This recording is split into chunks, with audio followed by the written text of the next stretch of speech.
What really happened with your host, Mike Rivero. You're listening to the Republic Broadcasting Network, where you'll find out what the Fukushima's going on. And aloha, America. Welcome to our show today. It's Friday, May 11th, 2018. Thank goodness it's Friday. Thank goodness it's Friday. Thank goodness it's Friday.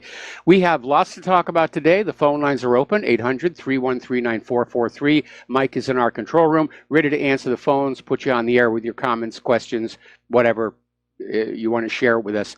And of course, a reminder that the lovely Lady Claire will be with us in hour number 3 today. So let's get on into it here.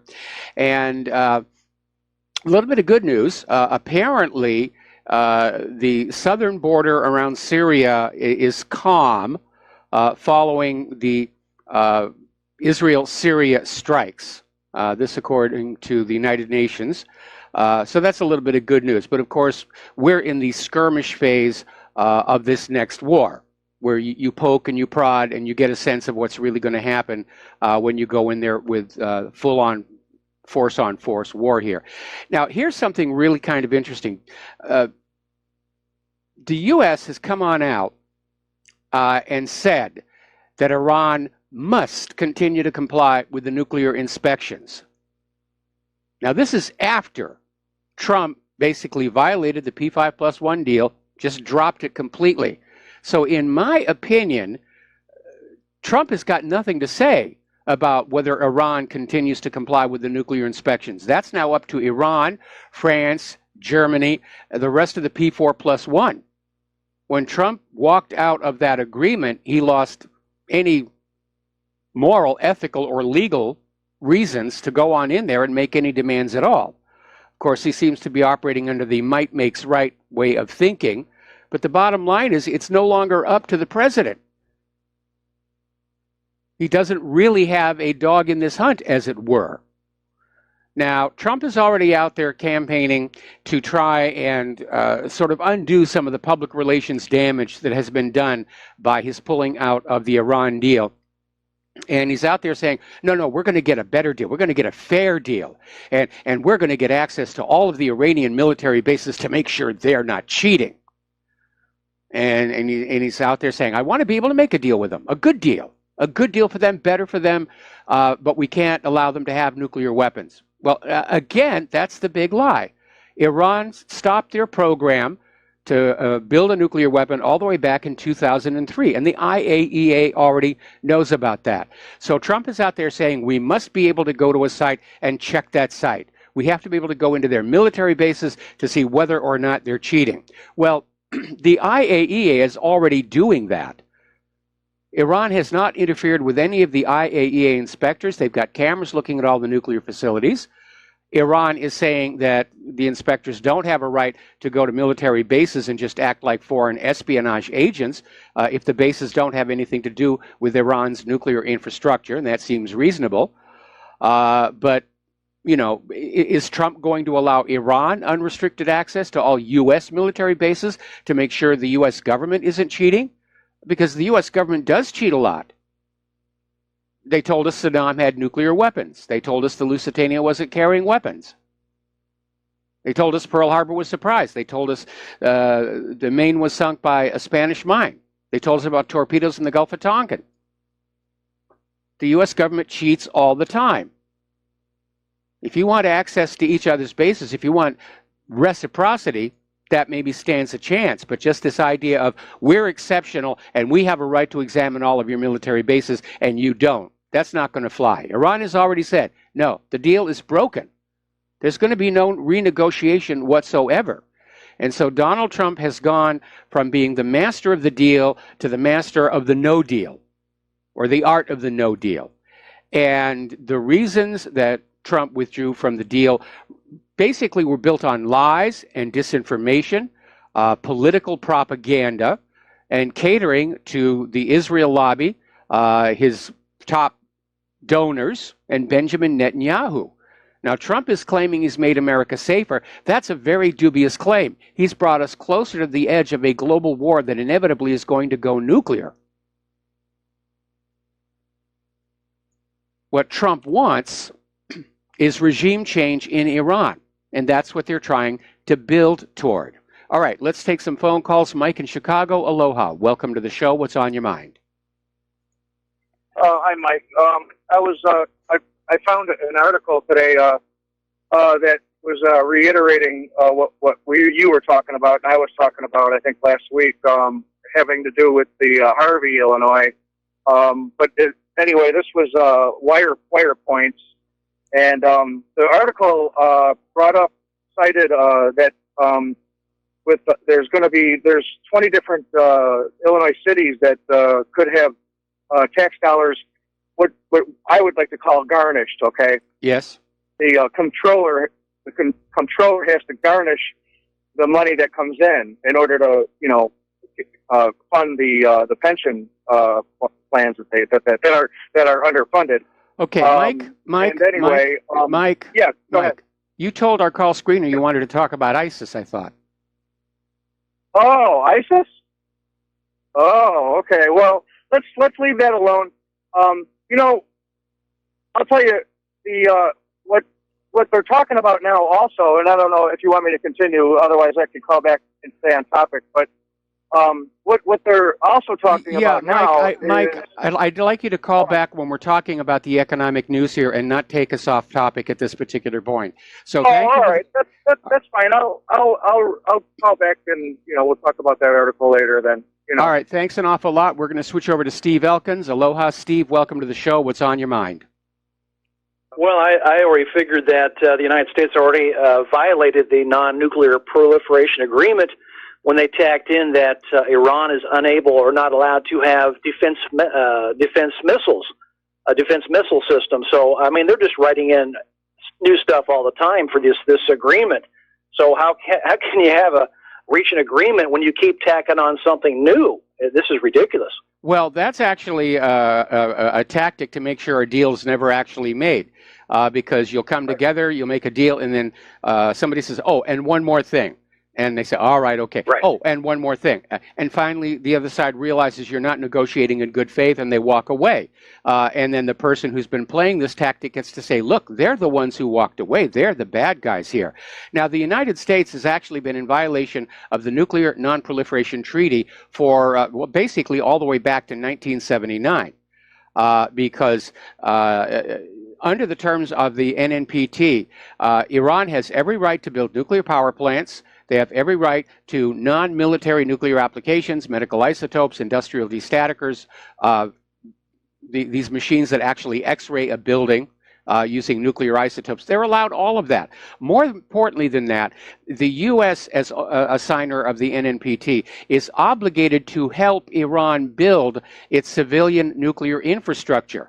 And obviously, if there had actually been a concern that Iran was going to build a bomb factory under their nuclear power station, like Israel has under Dimona, going on in and helping to pour the concrete and lay the piping and run the wiring is a perfect way to make sure it is just a power station. But the U.S. never did that. And that was a violation of the NNPT. Using the threat of military force to try and coerce Iran to surrender their right to civilian nuclear power is a violation of the NNPT. The U.S. is the one who violated the treaty, not Iran. Well, they've always seemed to violate treaties. I mean, just what they did with the Native Americans. They broke, how many treaties did they break there? Huge amount. When they have an interest, they want something, they want it, and they'll break the agreement. And unfortunately, I think every country, I believe every country has the right to defend itself. And you're right. They want a defenseless Iran, a defenseless Syria. All these countries are defenseless. They want them all defenseless so they can invade them at some point in time. Or simply browbeat them into just doing as they're told. The might makes right. If you've disarmed a country, you don't have to invade them anymore. You just sit there with your nuclear weapons and say, look, this is what you're going to do. And if you don't do it, something bad's going to happen to you. It's a nice country you got there. It'd be a terrible shame if something happened to it. Yeah. Hey, thanks, Mike. I appreciate it. All right, thanks an awful lot. We're going to do a shout-out now to our on-air affiliates just now rejoining our network. Article coming on out of Sputnik News. Israel is using planned provocations to get the U.S. into a war with Iran, because that's what Israel likes to do.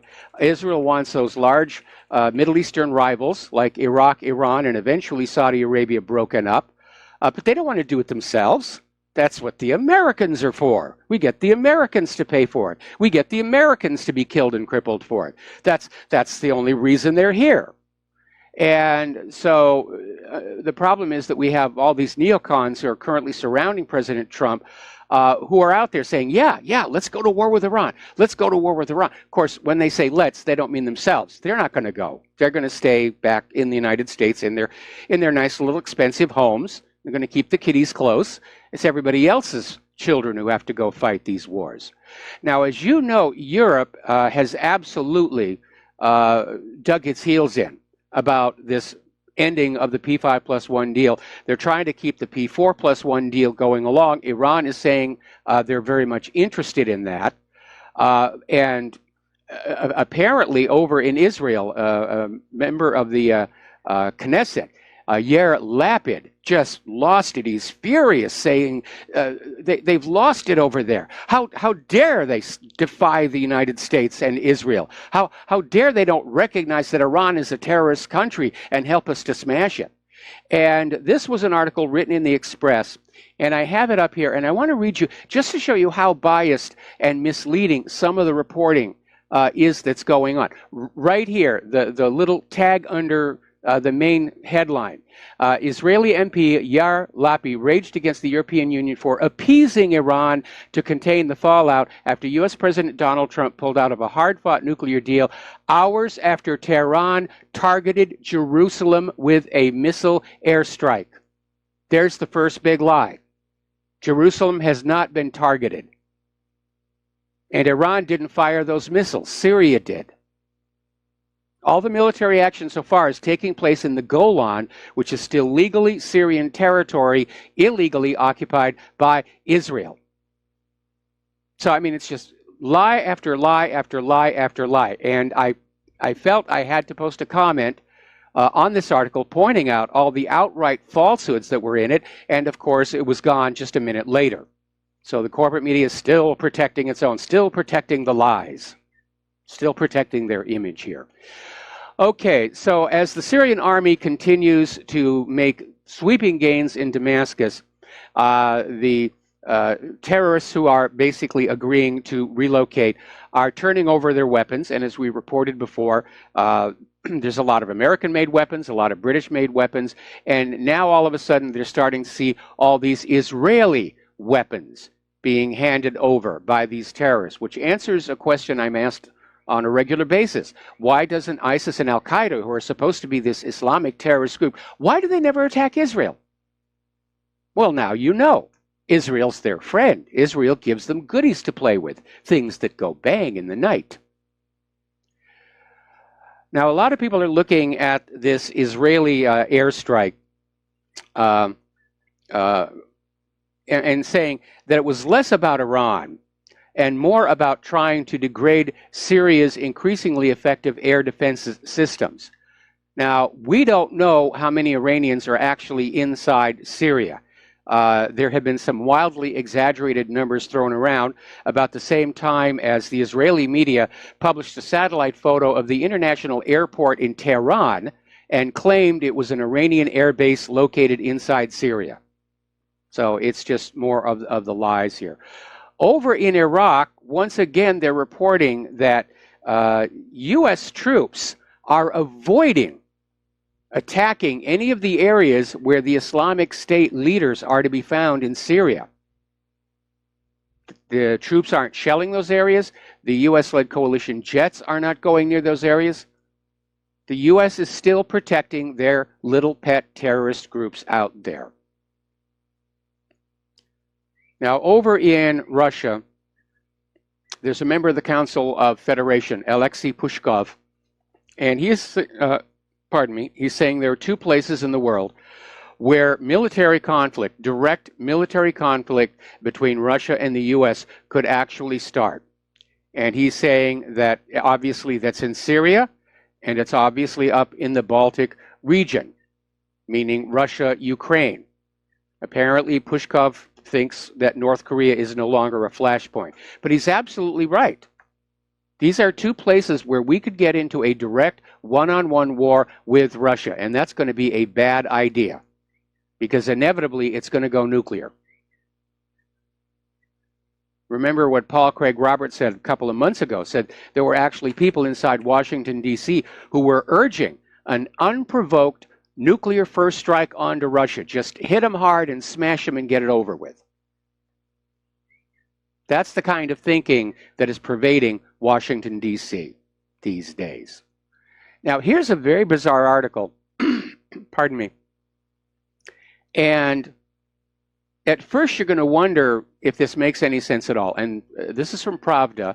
The headline reads, "The West worried about Russia's efforts to reduce military spending."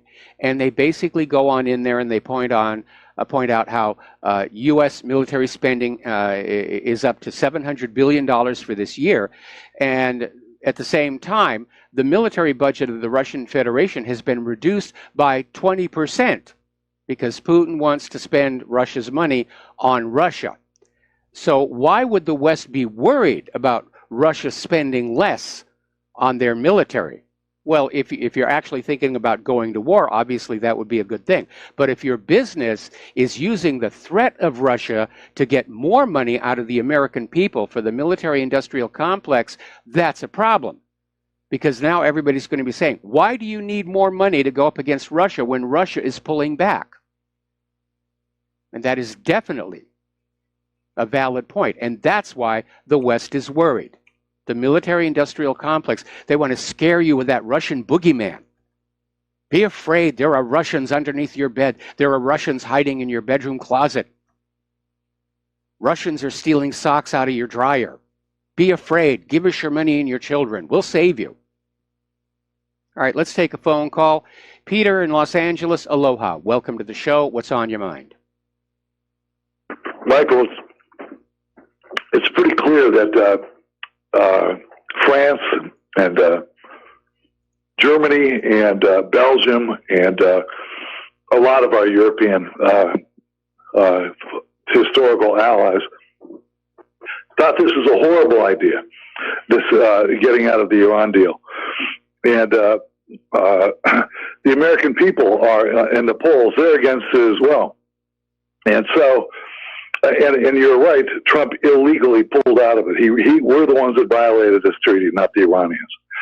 So the point that I want to make here is that why, since the American people don't want us to pull out of that deal, and our allies, our important allies at that, China and Russia don't want us to do it, but we do anyways. Why would any country, and we do it because Israel and the lobby wants us to, why would anybody bother even negotiating with Trump? Why not just go negotiate with Netanyahu and let him, why not just go right to the source of the power? Well, that's one valid point, but the question actually is asked, why negotiate at all?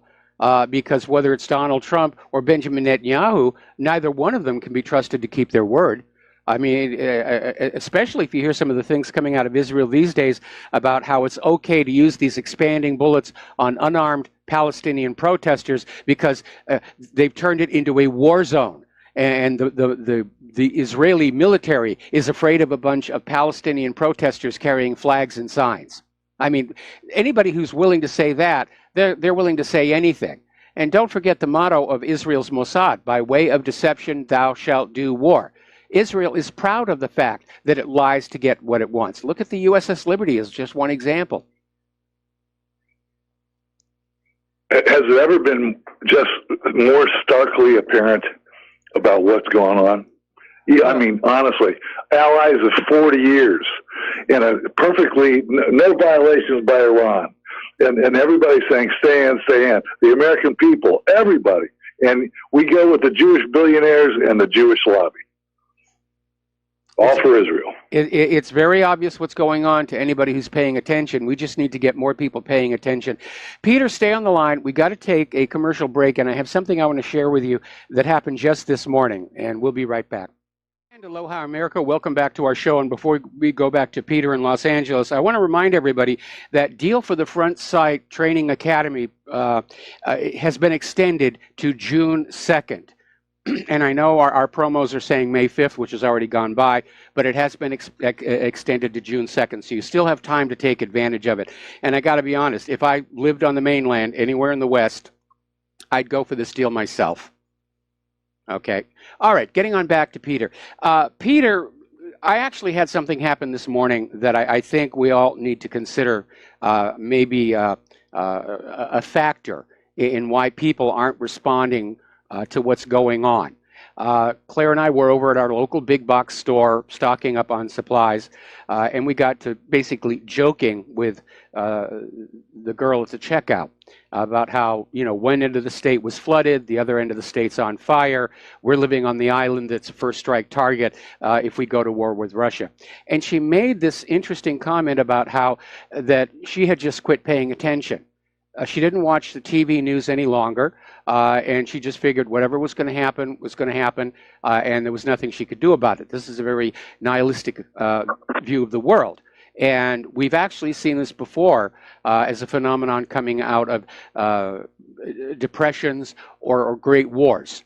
And it's something that we need to keep in mind when we're talking to people. They may be tuning off the corporate media, and that's good. We have to convince them to start looking at the independent media and get them engaged, because they may choose to ignore politics, but politics will not choose to ignore them.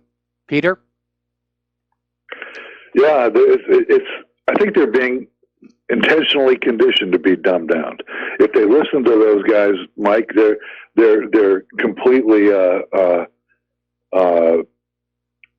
like Manchurian candidated, and if they don't listen to them, it's almost better to turn them off than to go through that. I mean, everybody knows it's futile. It doesn't matter what we think, and we have to keep them engaged, but it doesn't matter, Mike. In my opinion, what we think anymore. It hasn't for a while. They do what they want to do. They can say they're going to pull out of, like Trump runs on not getting into Syria, getting out of Syria. He lies about it. It doesn't matter. They own us. We have to come to terms with they own us. What are we going to do about it? Well, and we're being marched towards war.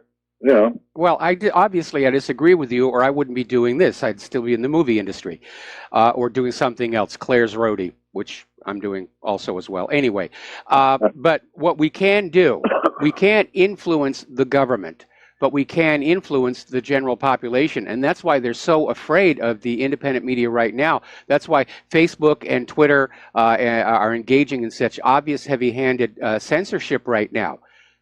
They're realizing that we have a voice and that people are listening to us. And again, go back to your original Sun Tzu.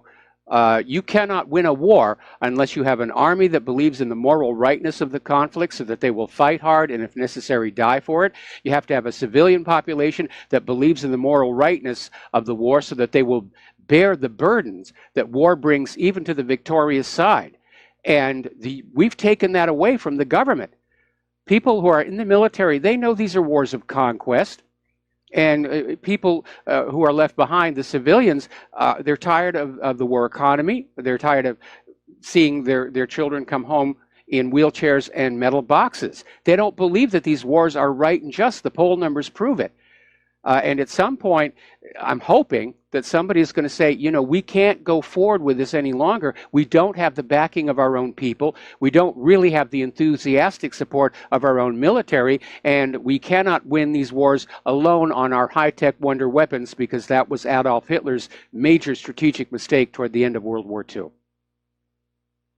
Well, I agree with you, definitely. That nobody wants to be a casualty in a war. Everybody knows these are,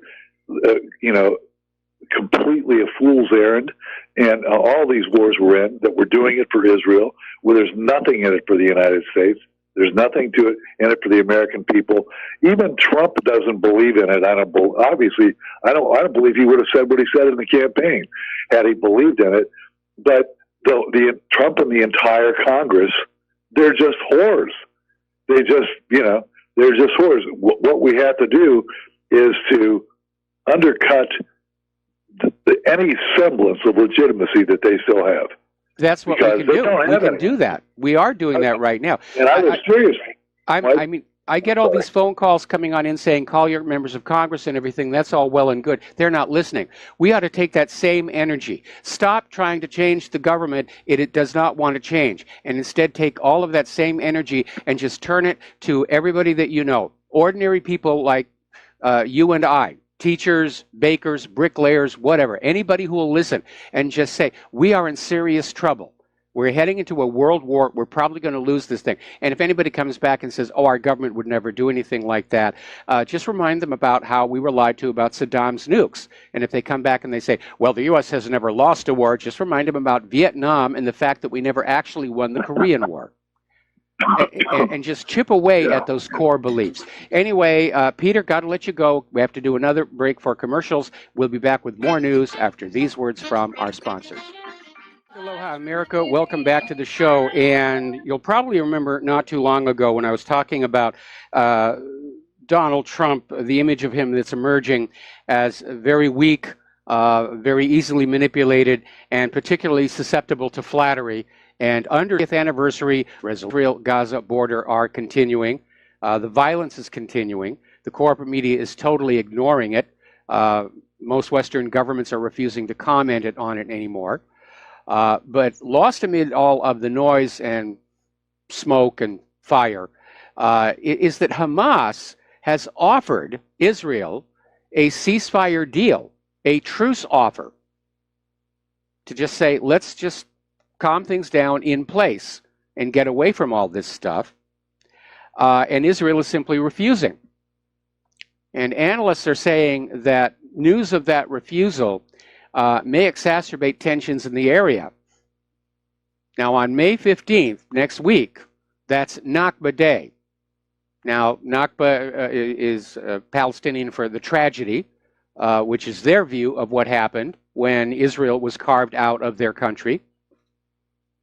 And it's expected that there are going to be protests all over Gaza and the West Bank, and they're probably going to be met with violent reprisals by the Israeli forces. So it could get very ugly. And the fact that Israel is refusing to discuss the truce offer is sending a message. You know, there is no hope for peace in the future. So what happens when you've got nothing left to lose? I remember there was a quote from one of the Tom Clancy books. I liked his earlier books before he started using co-writers or ghostwriters. And let's see, I can't even remember which one of the books it was in. It was the one after Ryan becomes president and the dictator of another country gets assassinated. And there was a comment there about how tyrants can appear strong and powerful, and they see their people as weak, cowering rabbits. But even rabbits have teeth, and sometimes rabbits get desperate. Just something to keep in mind. Now, over in Duma Village, this is a different Duma Village. This is near Nablus. And apparently, a bunch of these illegal Israeli settlers hurled firebombs into a home of relatives of the family that was killed back in 2015 by another firebombing by the illegal Israeli settlers. So again, who is it who's really inciting the violence over there? It's not the Palestinians. The army has injured 61 Palestinians in Nablus, and apparently medical sources said the soldiers shot 2 young men with live fire, 14 with rubber-coated steel bullets, and caused 45 others to suffer the effects of tear gas inhalation. And this was basically a result of the storming of an Islamic site, Joseph's Tomb, by 6,000 illegal settlers. Joseph's Tomb is one of the areas that is contested, whether it's an Islamic site. Judaism also holds it to be sacred, and they fight over it. And this is what happened again this time. And as usual, the IDF sided with the illegal settlers here.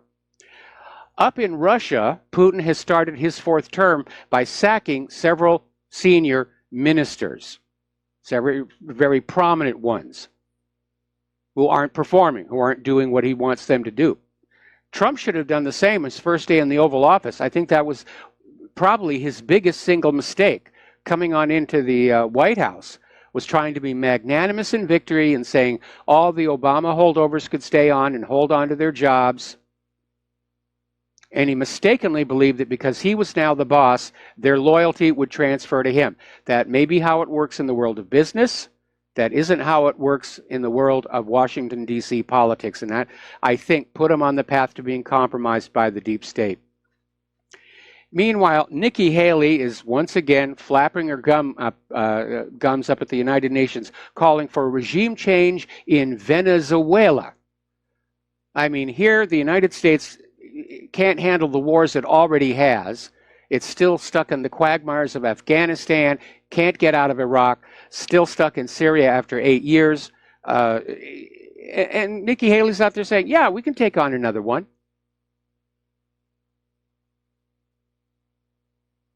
I think what's going on is the U.S. government is realizing the American people have reached a breaking point, and we're just going to pull back and say, no more of this.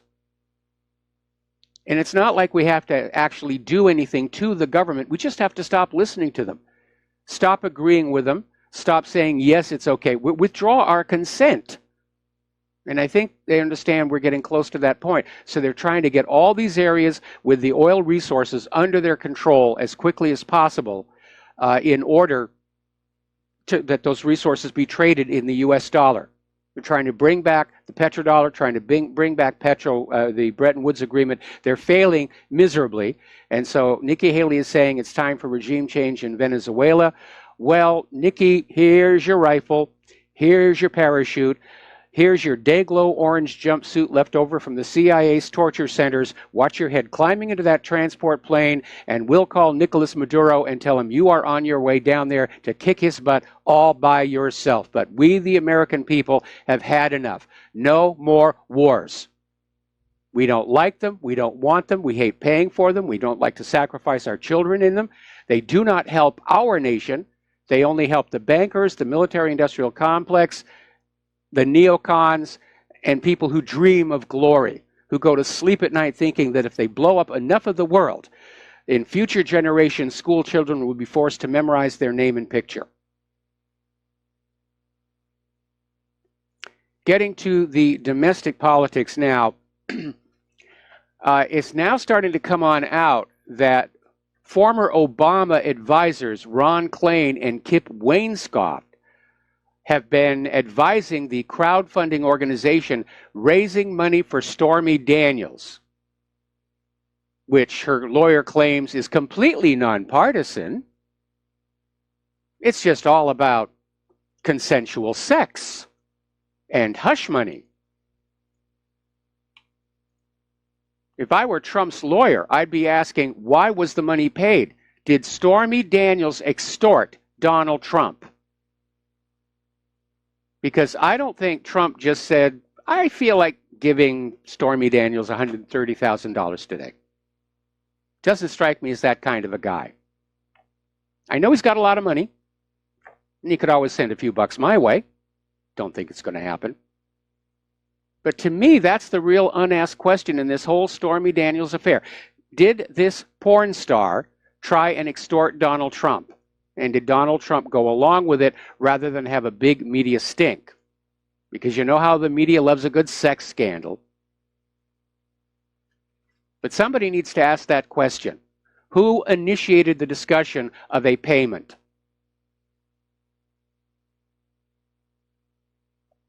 Now, as I've made abundantly obvious, I'm not sympathetic to Trump. He's been a tremendous disappointment to me. But fair is fair and just is just. And in this case, to me, it looks like Trump is the victim and Stormy Daniels is the bad guy.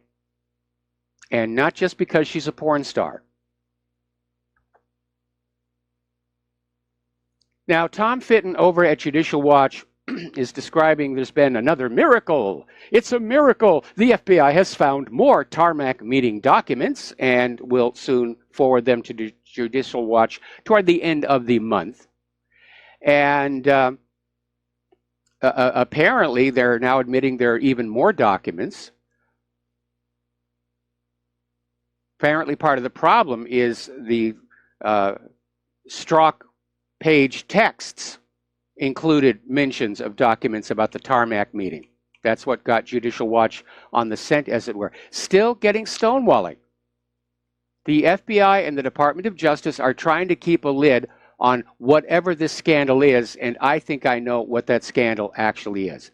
Now, earlier in the week, we were talking about this fight that's going on between the congressional investigators in the Department of Justice and the FBI over this FBI source who apparently provided huge amounts of information to the Mueller special counsel. And Congress wanted to know who this person was, even if it was in a closed-door meeting, and the FBI said, absolutely not, can't do it. Well, it turns out the Wall Street Journal is basically saying the FBI planted a mole inside the Trump campaign. And they think that mole may have been Stephen Halper. So there is another major scandal. The FBI spying on a presidential campaign. We are way past Watergate right now. Because, yes, you had FBI spying on the Democrats on behalf of Nixon. But Nixon's operation was just this little tiny group, the plumbers, and his insiders in the White House. This is involving the leadership of major government agencies, Department of Justice, Federal Bureau of Investigation. This is a monstrous scandal that needs to get on out. And again, I think what lies at the core of it is that Clinton Foundation, which everybody seems to be dirty about, and I think the reason they circled the wagons to protect Hillary Clinton over that email scandal is that Hillary Clinton was running an espionage operation while Secretary of State, basically a repeat of Chinagate, selling U.S. secrets to foreign interests. I mean, they were selling everything else. Look at all the uranium. And using the Clinton Foundation to collect and launder the money. It's a legitimate question to ask, and I'm going to go on asking it here. Now, we're still following up on former New York Attorney General Schneiderman, who's been accused of some rather kinky sexual goings-on. And he, of course, denied it all happened and then promptly resigned, which is sending repercussions through this little deep state committee that's been against Trump, because he was their ace in the hole, that he could bring state charges that Trump could not pardon. But apparently Michael Cohen may have info on some of these women who were victimized by Schneiderman. And apparently Attorney Pete Gleason wrote a letter to Manhattan Federal Judge Kimba Wood, who's overseeing the review of documents seized in the raid on Michael Cohen, asking her to seal any files concerning the two alleged victims. Some very bad people in political office, as it were. Now, the other day, in fact, it was just yesterday, we were talking about the new revelation that James Comey, prior to his testimony before Congress, had been told by high-ranking officials in the FBI to coordinate with Special Counsel Robert Mueller's investigation before testifying, to basically coordinate their testimony. I think the term of craft is strategize their conformity. But if you think about it a little bit, what this means is that Robert Mueller tampered with a witness. He told Comey what to say to Congress. That's witness tampering. That's a crime.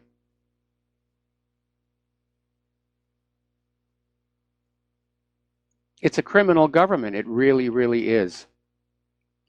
Now, there's another story that's just now breaking, and apparently in the summer of 2016, Brennan, with his FBI liaison Strzok, along with the help from Kerry at State, set Russian espionage traps for minor players in the Trump campaign through cultivated intel assets. In other words, they were setting up entrapments. They were trying to basically, get Trump's players somehow tangled up with Russian espionage. It's a frame-up. Maybe they were using honey traps or something. But again, it's all a setup. Now, over the last couple of months, we've been hearing the Democrats out there thumping their chest about their chances to retake the House in November. And Chuck Schumer, well, he's banking on victory in November. And he's already out there saying if Democrats win Congress, they will move to impeach President Trump. Nancy Pelosi's already out there saying that if the Democrats win the House of Representatives, they're going to raise taxes. But apparently the recent primary results have thrown the ice bucket challenge all over these Democrats. Because Tuesday night, Indiana, Ohio, North Carolina, and West Virginia held their primaries. And the GOP just did very, very well. And right now, the current polls are showing that as far as the Senate is concerned, it will remain under GOP control this November. The Democratic lead to take the House of Representatives has shrunk to just 1.5%. And because that's within the margin of error of the poll, basically it's a tie. And the trend is still downward. Now, the numbers from these primaries revealed that Republicans were getting out there and voting, and Democrats were not. The Democrats have failed to mobilize their base.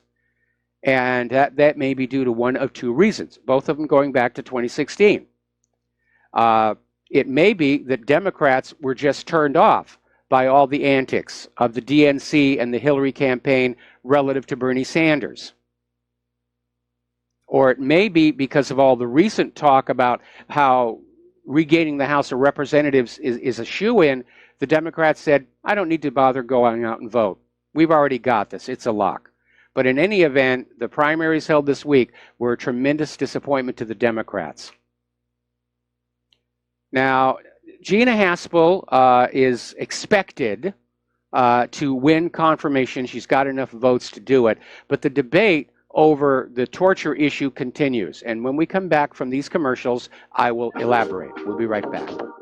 And aloha, America. Welcome back to our show. Now, we're talking about Gina Haspel. She's probably going to be confirmed. She has enough votes by a slim majority to win confirmation. But the issue about torture is still very much front and center in everybody's mind. And a lot of people were very concerned over the fact that Gina Haspel refused to say that torture was immoral. And that really bothered a lot of people, including yours truly. Now, Haspel's defenders or the CIA's defenders are out there in force. And Dick Cheney did an interview yesterday saying that we should continue the enhanced interrogation of terror suspects. In other words, continue the torture. And he said, if it were my call, I would not discontinue these programs. I'd have them active and ready to go. And I'd go back and study them and learn. And this was on Fox Business News. Cheney said, I'd do it all over again. You don't suppose he wants to watch? I mean, this is a very, very sick attitude, and I'll tell you why. First of all, anybody who understands interrogation will tell you torture does not, in fact, work. In fact, when Congress was looking into the CIA's torture scandal, and the CIA said, we got this and that information from these people, the investigators said they were just making this stuff up. Do you remember when this was all going down and we had these color-coded terror alerts, green, yellow, orange, red, peach, taupe, mauve, plaid, and we went through several of them. Imminent terror attack is about to happen, and it never did. And what that all came from was people being tortured, saying, when's the next terror attack? And the guy being tortured said, oh, okay, it's next Tuesday. Okay? Stop hurting me. It's next Tuesday. That's where those came from. It was complete fantasy. So torture is only good to get politically expedient confessions, like they got from Khalid Sheikh Mohammed.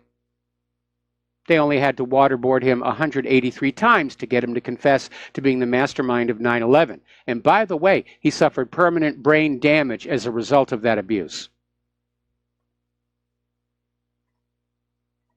So Cheney is out there. He's trying to basically support Haspel, and also, of course, himself. He doesn't want to admit that he and Bush were wrong to have engaged in this kind of a practice. I mean, I remember when I was a kid in school, and we were told that one of the reasons that the Germans and the Japanese were so bad and had to be destroyed is they were torturing captured American prisoners. And now we have Cheney saying we should just do exactly the same thing. We should be just as evil, just as loathsome and vile as we've made the Germans and Japanese out to be. And we shouldn't. If we're supposed to be the exceptional nation, we have to be better than that. And clearly we're not. In fact, Cheney's pushing for the continuance of torture tells us we're not an exceptional nation at all. All right, we're going to take a break for station identification. We'll be back after these few words. And aloha, America. Welcome back to our show, hour number 2. And no, I'm taking phone calls. Let's go to the phones. Jeff in Georgia. Yeah, right. Jeff's on the ban list. All right, thanks an awful lot. All right, so getting on back to domestic politics. Apparently, Maxine Waters had a bit of a meltdown on the floor of the Congress, and it was triggered off by one of the other members of Congress basically getting up saying that we need to try and figure out what unites us rather than what divides us. This was from Pennsylvania Representative Mike Kelly. Now, as you know, the Democratic political machine basically exploits division to get votes. Whites against blacks, gays against straights, men against women, young against old, so forth and so on. They don't want a unified nation. They can't function in a unified nation. They don't have anything else to basically campaign on other than divisiveness. The feminist card, the abortion card, and on and on. We saw that all through 2016. That's all Hillary ever talked about, with, you know, the women and the gays and all the rest, and the Black Lives Matter. That's all they got. So Maxine kind of exploded in response and played her double card of being a black woman and basically came to say that she resented making America great again. Because in her mind, a great America, a unified America, is someplace where the Democrats can't really function. But the Democratic Party did it to themselves. They took the quick and expedient, jingo-based approach to their campaigns. They didn't really have any policies and platforms. You got people like Nancy Pelosi out there admitting that if they were able to take Congress back this November, the first thing they're going to do is raise taxes. And aren't you all being taxed enough? And it's one thing to be taxed and quite another to not have that money come back to your community. Now, other nations have high taxes, especially over in Europe. But in those countries, you get things. You get free education. You get medical care. You get decent streets, decent mass transportation. Here in the United States, you're still paying those taxes, but you have to borrow money to go to school. You have to pay huge amounts of money for health insurance that won't cover most medical bills under the deductible, so you have to pay for that as well. And Pelosi thinks that's just fine. That's a perfectly working model. We just need to get a little bit more money away from you. And if you look at all of the Democratic strongholds all across this country, where the Democrats are in charge of cities or counties, they're disasters. Huge amounts of money being taken away from the people, and somehow it's not getting back to them. Crime is rampant in the streets. The law-abiding citizens are disarmed. The murder rates are up.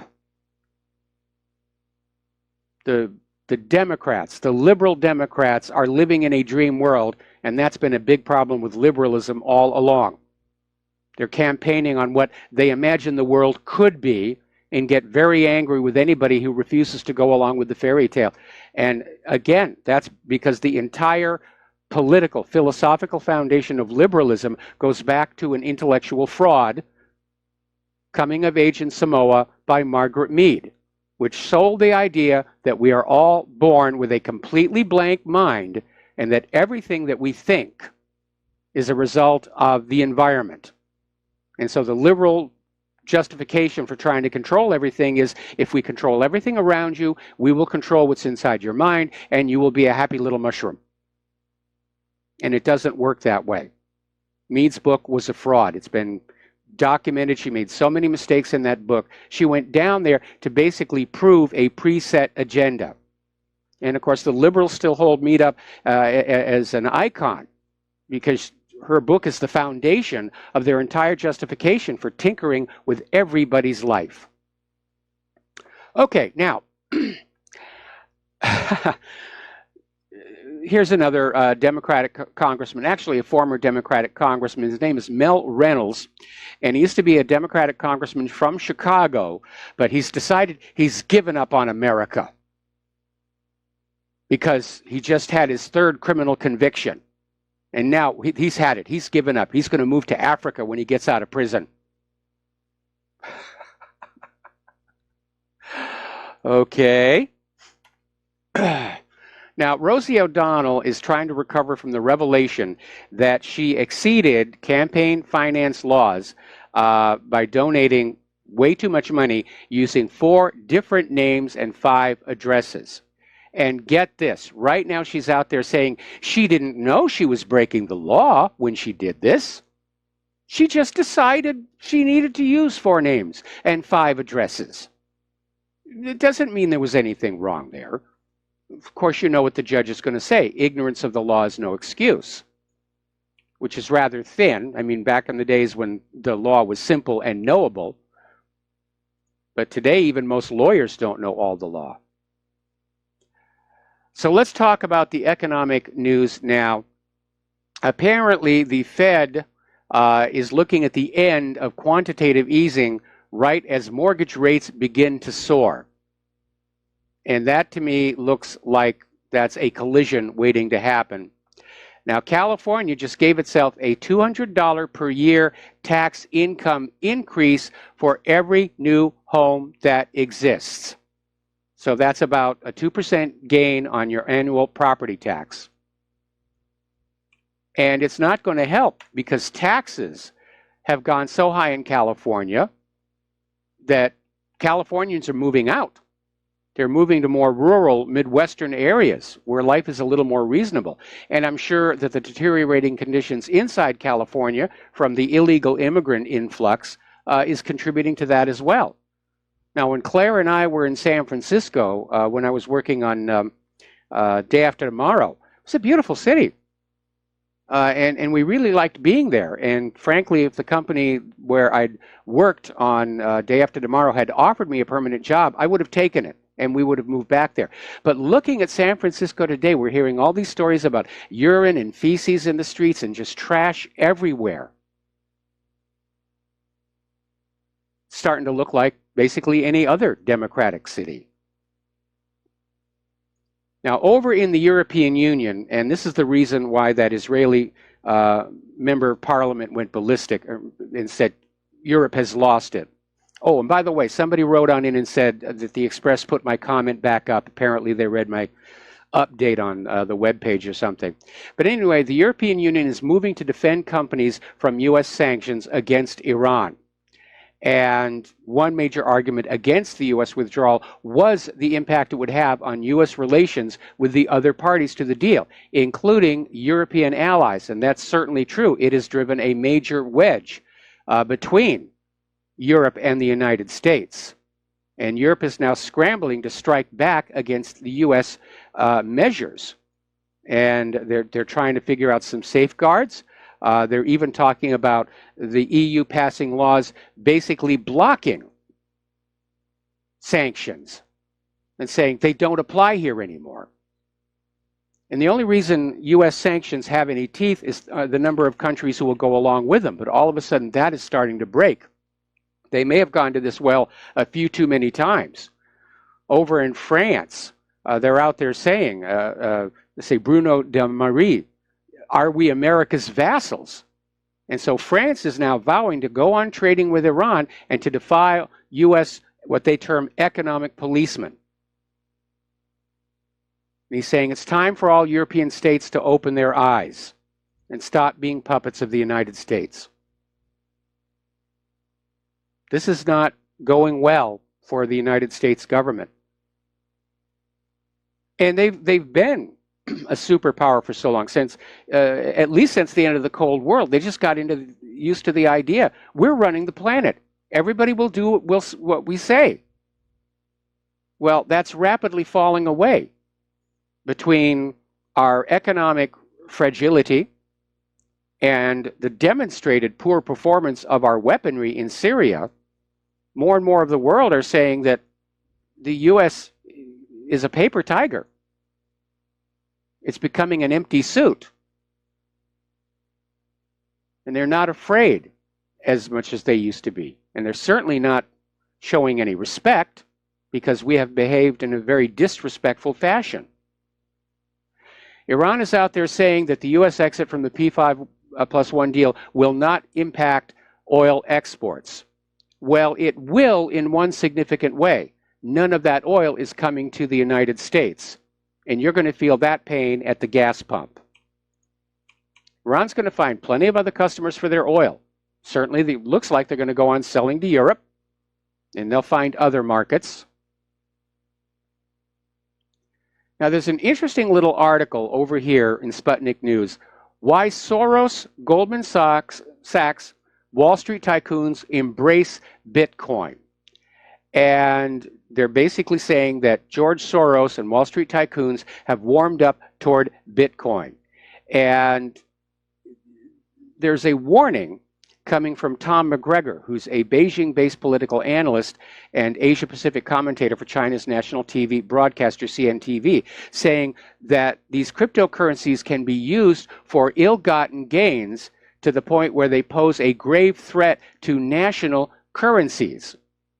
They could be used in a pyramid scheme where you con so many people to pour their cash into Bitcoin that national currencies can be depleted. Now remember, George Soros made his reputation and his money as the man who broke the Bank of England. So is he getting ready to do the same thing again with Bitcoin? See, it's one thing when you have real, sound, honest money. Silver, gold, other hard commodity-based assets. They can be manipulated, but not that much, because their value is stable. When you have a fiat currency like the British pound sterling, or the US Federal Reserve note, or Bitcoin, the potential for manipulation is much, much greater. And I think there's a reasonable concern here that if too many people were to get into Bitcoin, that it would be just a Ponzi scheme to loot those people's wealth, a pump and dump, only with Bitcoin instead of stocks.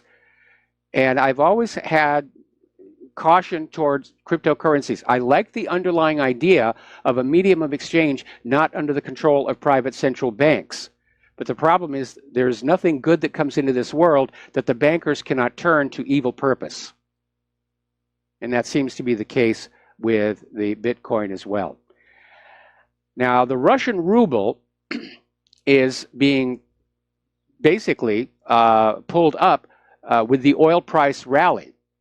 And so the world's biggest energy exporter, they're doing good. They have recovered from that ill-conceived oil price war that caused so much damage to Venezuela and Saudi Arabia, U.S. fracking companies. Now that oil prices are going up, Russia is doing much, much better. Here's an interesting little article that came on out commenting on the fact that both Amazon and Google seem to be going after each other's core businesses. I mean, they carved themselves out a very comfortable niche, and they're doing incredibly well. But now they're starting to get delusions of grandeur and go into the other person's business. Now, there are a lot of good reasons why they shouldn't do that. One of the best American companies, used to be at any rate, was Hewlett-Packard. And I first became aware of their product when I worked at JPL. and I love their calculators, but when Messrs. Hewlett and Packard left the company, it kind of went downhill. But their management style was something that really should be studied by anybody who wants to start a business. Very small management, very organized, small teams working on specific projects. And I think it was Hewlett who always used to say, we stick with the knitting, which was his way of saying, there's this one thing that we do really well, and that's we make really good instruments and calculators. And we just stick with that, and we will be happy. And it's a warning that you shouldn't confuse having an expertise in one area, saying that, well, I'm now smart enough to go on to other areas. So we're seeing what's going to happen with Amazon and Google, but apparently Amazon now wants to get in on digital advertising, and they have lots of shopping product searching data to mine. And Google is now partnering with Walmart and Target for e-commerce. Now, Google doesn't have just search data. They have whole browsing history, geographic movements, your emails, offline purchases, Android Pay. Amazon knows what you bought on Amazon, but Google knows what you bought basically everywhere else. We could actually see a war between the two of them.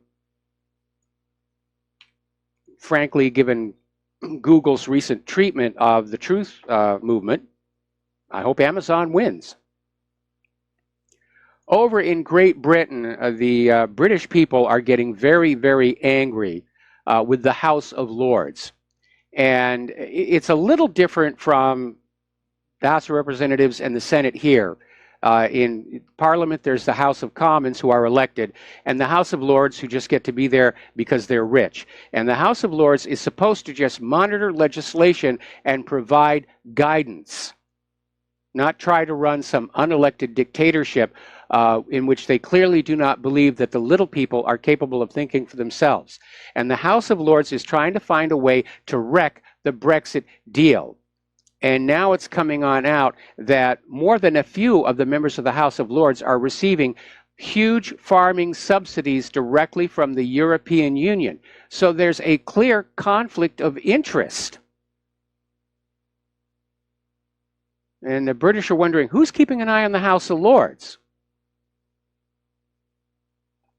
There's a lot of tough talk going on over there about maybe it's time for the House of Lords to go away.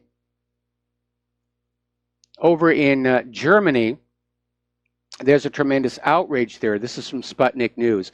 Millions of Germans are living in poverty while the Islamist refugees are paid thousands of euros. This is coming from the Alternative for Germany party. And they're pointing the finger of blame at Angela Merkel and her open-door migrant policy. And it's a major source of criticism for her and her government because Germany is spending generously on migrant welfare, including migrants who formerly had ties to Islamist terrorist groups. And the Alternative for Germany party is saying that more money should be allocated to take care of struggling German pensioners. And I'm fully in agreement. The priorities for Merkel should be Germany and the Germans. But she's caught up in this New World Order, globalist government, and dreams of the day that her rear end gets to polish the seat of that golden throne of planet Earth. Now, the Alternative for Germany party is also slamming a proposal to allow these former Daesh terrorists to bring their families into Germany as well. And I think the German people are just getting very, very upset with all of this. Now, there's a bit of a political divide that is taking place in the European Union. There are two camps. There is the integration camp, which is being championed by Emmanuel Macron. And then there is the let's not integrate any more than we have because it's already a mess camp, which is actually coming from Merkel, even though she has the open border. But Germany is saying Macron's vision for more European integration just goes way, way too far because he's talking about a European Minister for Finance, a separate Eurozone budget, and a new European Parliament that might actually have some authority as opposed to the current one. Now, Merkel might agree there is a need for a change to how the Eurozone operates, but first has to contend with the coalition government, which is not so easy to convince, because our coalition government is starting to fall apart. Macron is out there saying that without the complete integration into the United States of Europe, the EU is nearing its demise. He may actually be correct on that. We'll be right back after these words from our sponsors. Aloha, America. Welcome back to the show here. And I'm just looking at updates on what's going on with our volcano here. And the volcanic gases have finally reached Oahu. My eyes are stinging right now. Okay, now, getting on back to the news. First of all, relative to that promo that we just did, Republic Broadcasting does need your help. We're in a serious fight here to get the truth out to the American people before we all get led down the primrose lane into another global war that in all likelihood is going to go nuclear. Because whichever side is losing will resort to those weapons. It almost doesn't matter which side wins or loses. I think the U.S. is going to lose, but the U.S. could actually win. And at that point, somebody else with nuclear weapons will resort to them. That's why we have to stop this insanity from happening. And as I said earlier in the show, we need to stop focusing on trying to change the government. It does not want to change. And we have to basically focus all of that same energy on simply informing the public. Get them away from corporate media, get them pointed at independent media. So that's why Republic Broadcasting needs your help. And if you can help, please do. There's no such thing as too small a donation. The postal address to send check, money order, or if you prefer anonymity cash, is Republic Broadcasting Network, 2251 Double Creek Drive, number 302, Round Rock, Texas, 78664. The phone number to pledge to be a recurring subscriber is 800-724-2719, extension 03. The network will thank you. Now, interestingly enough, the battle in California over sanctuary status is really cranking up. And now Santa Clarita has become the first city in Los Angeles County to vote against the sanctuary state status. And it was a very raucous meeting. A lot of the open borders people were out there screaming that everybody there was a racist. And I'd like to point out, illegal isn't a race. And if you're an illegal immigrant and you break the law, you should be afraid of law enforcement. So it was raucous. But again, the open borders people are out there saying that anybody who's not willing to allow MS-13 or a bunch of rapists or contagious people into our country, we're being racist. No, we're just trying to be practical. And once again, it shows how liberals they're out of touch with reality. They're living their dream world, that all these refugees and immigrants are going to come on in and we're going to just hug and hug and hug. And the reality is quite different, but they don't want to look at that.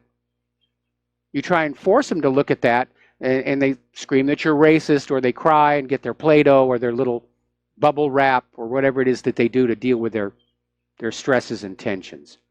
Now, according to the Customs and Border Protection Agency, the National Guard is making an impact at the U.S.-Mexico line, mostly by freeing up the credentialed Border Protection personnel to go on out and actually do their job, which is to arrest people on the wrong side of the border or basically send them back. They also captured 1,000 pounds of marijuana and apparently turned back 451 people who attempted to illegally cross the border. Now, remember that Central American caravan that came into California and they all got on in? Because Governor Jerry Brown did not send the National Guard down there, as Donald Trump asked him to do. Everybody who is aiding, abetting, transporting, housing, or hiring an illegal immigrant is in violation of Title VIII. This is not an issue of a political philosophy. It is the law. Now, over in London, as you know, they have a real problem with violent crime, much of it connected with their refugee crisis. And despite gun control, there are a lot of guns as well as knives being used out there. Now they're talking about a knife ban, so that only the bad guys will have large knives, and the law-abiding Brits will be reduced to carrying a Swiss Army knife, which are useful but not really in a fight. So Mayor Sadiq Khan went on the air to announce his latest campaign. He's going to start a campaign to ban junk food ads across the capital. Londoners are being knifed to death, and Sadiq Khan thinks the enemy is cheeseburgers. And he's already being ridiculed about this. And this, how out of touch are you? But, you know, that's something politicians will do. If there's a situation they can't solve and they can't do anything about, they'll try and change the focus. Oh, this is a crisis. You know, fatty junk foods, that's the crisis. I'm going to do something about that. Pay no attention to all the dead bodies. That's how politicians work. And I'm glad the Londoners basically called him on that. Okay, we're going to take another break for commercials, and we'll be right back after these few words. Aloha, America. Welcome back to our show here. And we're just finishing up on the immigration issue. Apparently, over in San Francisco, they have decided they're going to allow non-citizens to vote in the school board elections. They're just giving California away to the illegal immigrant population. They're just giving it away. California is definitely off our list. When Claire and I finally have the means to move back to the mainland, as much as we liked California when we lived there, we wouldn't go back. We wouldn't, absolutely. Okay, there have been a couple of unfortunate gun events, actually only one real gun event, and over in Palmdale, California, at the Highland High School, there's a 14-year-old boy who was arrested for shooting another teenager in the arm. Now, the teenager who got shot in the arm, apparently relatively minor, he took himself to the hospital.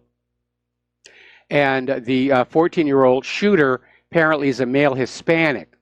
Now, there was also a report of a shooting at an elementary school just 7 miles away, still within the city of Palmdale. Turned out that was a false alarm. Article coming on out of Russia Insider saying the Skripals will most likely never be allowed to talk. Now, as you know, this whole situation with the Skripals smells like a set-up job. In all likelihood, what they actually had suffered from was severe food poisoning, and somebody said, well, we can use this to bash Russia. We can use this to smear Putin and just demonize Russia all that much more. And they made some rather wild claims about Novichok, about how it was only available in Russia, and it turned out that was a complete lie. They can make it right there in Porton Downs. Other countries have it.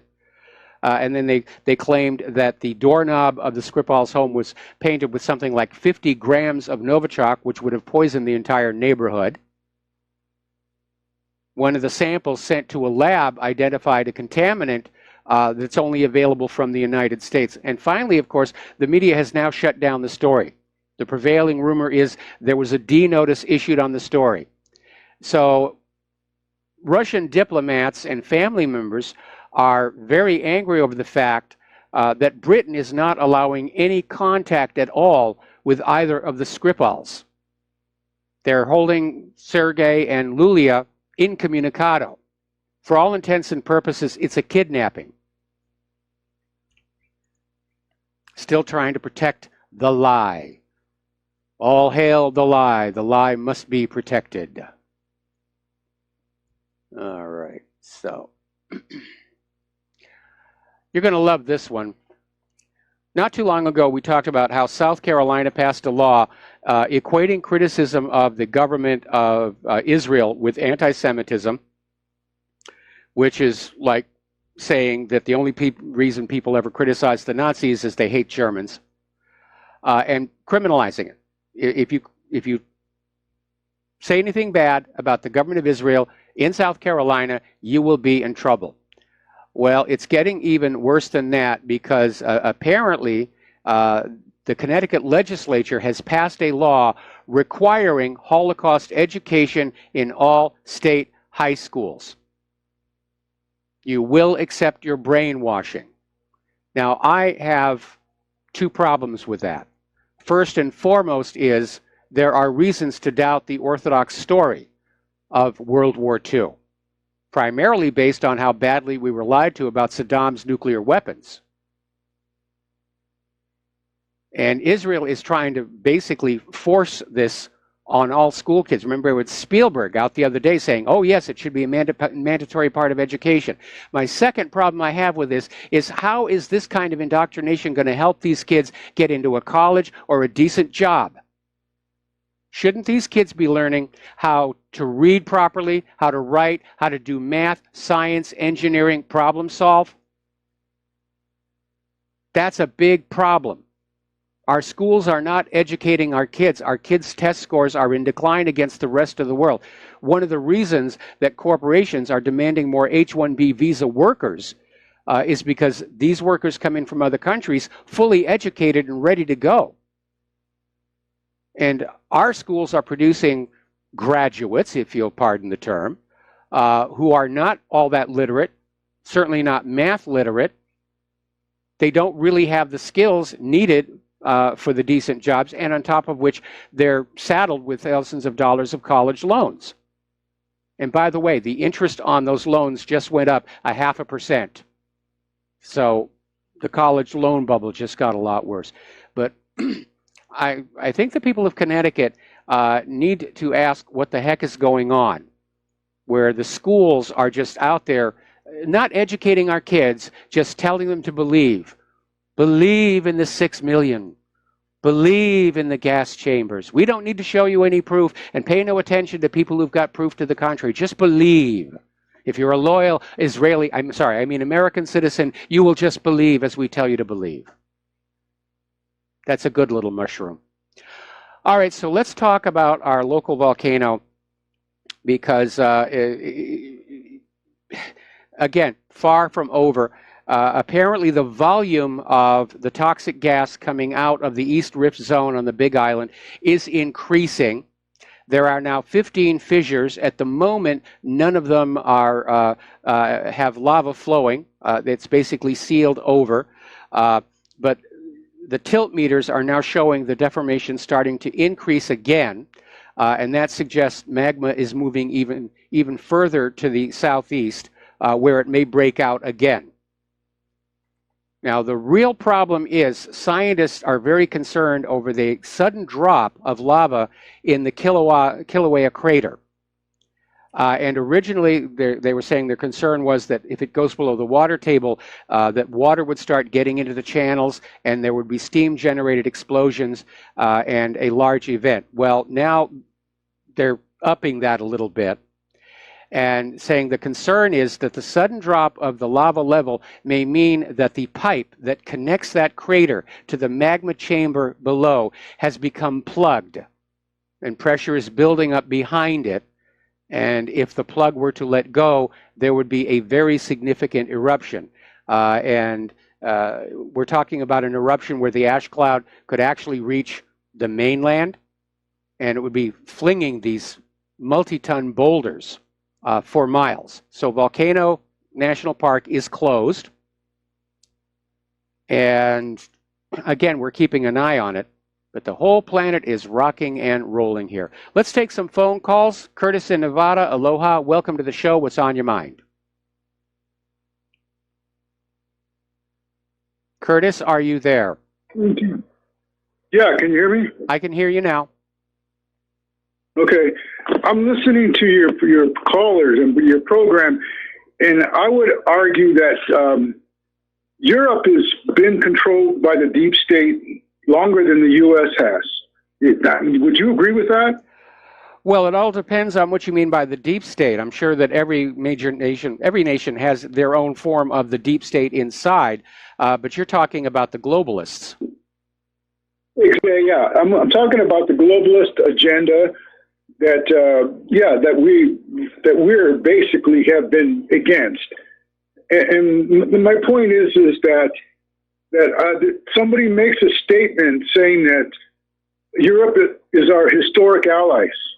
Okay, now mainstream, yeah, we've seen that, but now that we know, listening to programs like yours, that these people are controlled by the globalist agenda, and of course they're going to go against whatever, if they see we're trying to get away from that, and one of those ways is that Iran deal, then of course they're going to be against what we're doing, what Trump's doing.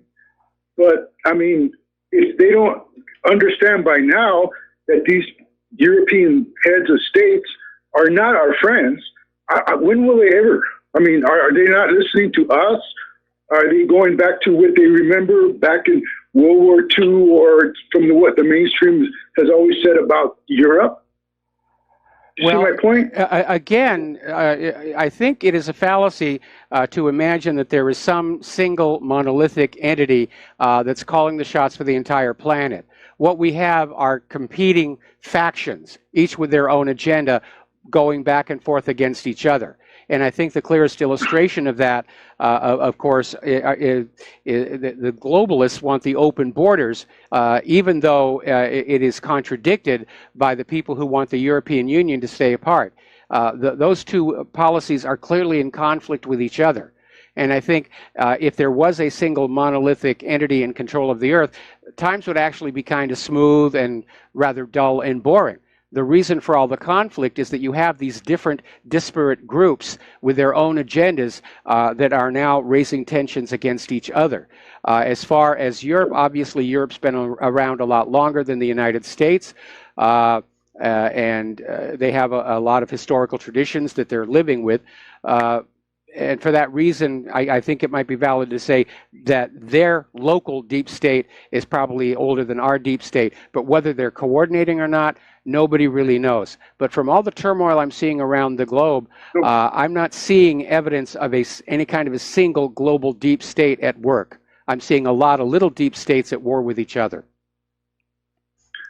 No, I would have to argue that there is maybe not one single that has control yet, but there are several that have been in control for a long time in the Western part, Western civilization, Europe and United States, by proxy of Britain. We're still being controlled by Britain. As a matter of, if you go by the maritime law and the receivership of being Curtis, went into Curtis, maritime law does not apply on the sovereign soil of the United States. Maritime law is jus gentium. It applies to all of the oceans of the world, and all nations agree to abide by it, but that's only for things that happen on the world's oceans. Maritime law does not apply on the sovereign soil. Mike, we are being controlled by you got a combination of royalty, the British royalty, you've got the Jesuit, you've got Curtis, I hate to cut you off because we're running out of time here before Claire comes on the show, but you keep coming onto the show and you make all of these statements and you have no support for them. You're just out there saying Britain's royalty controls the United States. Well, not since 1776. Well, Mike, I suggest that you do a little bit more research before you start limiting your options to what you think is going on out there. Otherwise, I have done a lot of research. Curtis, thank you. Curtis, thank you for the call. We're going to switch over to Dustin in New Jersey. Aloha, Dustin, what's on your mind? Yeah, hi, Mike. How you doing? Doing okay. I just want, Mike, with Curtis, you got competing oligarchies in the world. Yes. They agree on some stuff. They don't agree on other stuff. But your country's an empire, so, we're not the same country we used to be when George Washington, it's in really bad shape. Oh, it's in horrible shape. Let's leave it at that. I mean, everything that the United States is today is the exact antithesis of what Thomas Jefferson tried to create. Basically, Curtis, it's like Al Capone. There was other gangster mobsters running different parts of a city, but he was the dominant one. They all would fight and compete with each other. It's like that, but worse. And Mike, until recently, the United States got to be Al Capone, but that seems to be about to change. Yeah, with nuclear weapons. That's scary. Hey, Mike, I don't know if I heard this from you, but either I heard it from you or I read it that China's banking sector is bigger than like the West now. Yes. Doesn't that tell you something? That says the power has went from the West to the East. Yes. Not just the banking, the manufacturing, the high technology, and it's the world, the center of the world has shifted over toward Asia and Russia because they make things, they build things. They've got the high-speed bullet trains, and the United States just bankrupted itself building a military to win the last war. And China's watching it all go by, doing business, while as the EU is falling apart, the United States is in turmoil, it's unstable. Now we got bickering between the United States and the EU. So Iran's in good shape, Mike. They dealt with the sanctions. You know what I mean? Yes. They're continue to deal with the Chinese and the Russians, and also remember they were dealing with Turkey, right? Buying oil for gold, selling oil for gold, right? I mean, they were doing that. Yes. So, I mean, they can handle the sanctions, Mike. That's not going to. I mean, short-term pain is long-term gain. You're absolutely not right stop there. Down the road, Mike. Again, you've got all these other nations that are saying that they're no longer going to just follow along U.S. sanctions like, happy little sheep. That they have to look after their own economic interests. And this is a result, obviously, of the fact that by going along with U.S. sanctions over the last couple of years, they have caused their own countries significant economic damage. And their economies are now fragile. They can't allow any more sanctions-based damage to their own economies, or they're going to fall apart themselves. Yeah, it's pretty. I mean, Trump made a big mistake, and it's going to come back to haunt him. And then France and Germany, they got to make a decision, and they got how long? 90 days. Well, something like that. I think the decision. Actually, I think they're getting together next Tuesday to basically work out what they're going to do in the face of the U.S. sanctions against Iran. And I think what they're going to do is come on out and say, we're not going to be part of it. And then, of course, the United States will sanction Europe. And Europe will say, that's okay, you don't have anything we want to buy anyway. Really, I think the fallout from this, pulling out of the Iran deal and starting to fling sanctions at every corner of the world, I think it's going to have a domino effect. And we could see the sanctions be the start of the global economic collapse. And Mike, I want to do a real quick just turnaround, what has nothing to do with what's going on. If you, I know you love animation. You watch animated movies, also. Yes. You see Coco yet? No, not yet. Because of Claire's back, we can't go to movie theaters. We basically have to wait till it comes on cable. Anyway, Dustin, got to let you go. Got to take a break for commercials. We're going to come back and try and fit in another phone call before the Lady Claire shows up. So we'll be right back. Aloha, America. Welcome back to the show here. We're going to try and fit in 2 phone calls before the Lady Claire joins us. We're going to start with Al in Canada. Aloha, Al. Welcome to the show. What's on your mind? Hey, Mike. What Dustin was saying is absolutely right. Iran will be fine. Boeing may lose out on that $20 billion aircraft deal. It's a lot of cash. The previous caller talking about one world cabal kind of controlling everything. There is a little bit of truth in that within the banking sector, right? You got the IMF, the World Bank. Yeah. Well, so it all goes up to the Bank of International Settlements. Yeah, in Brussels there. So, which, the European Union or Europe, of course, is one of the oldest. Yeah, but then to say that the United States is...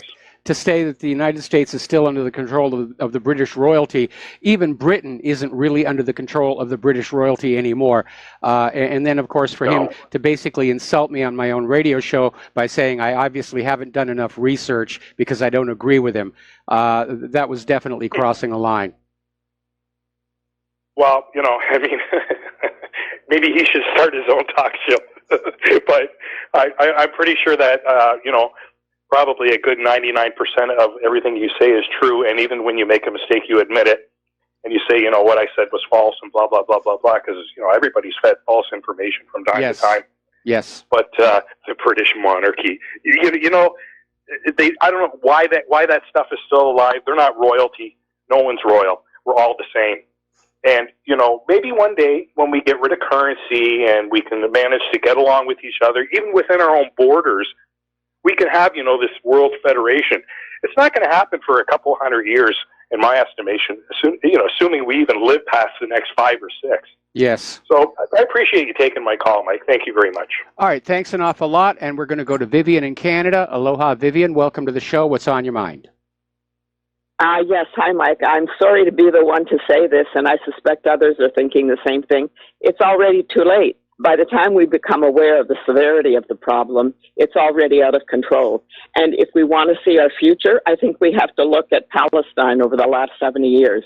I know in the decades, starting in the 1920s, the Palestinians were well aware of what the Zionists were doing. There were riots, there was protests, there were, and that was met by extreme heavy-duty military action from the British, who finally turned tail and ran. And the British, by the way, was actually the Scottish Highland Regiment that played a huge role in helping to overcome the resistance of the Palestinians. In fact, while they were making their plans, the Zionists that were in Palestine used to go up in airplanes with picnic baskets or children's baskets, and in there they had all the equipment for mapping out the territory below. By now, if we are aware that things are pretty bad under, it's a smokescreen. The chaos that's going on around the world is just a smokescreen for what's happening, just like World War II was a smokescreen for creating Israel. Now, well, no, I would disagree with that, but we don't have time to debate it right now. Vivian, I'm going to have to let you go. We got to take a break. We're going to close the phone lines and get ready for the lovely Lady Claire. We'll be right back.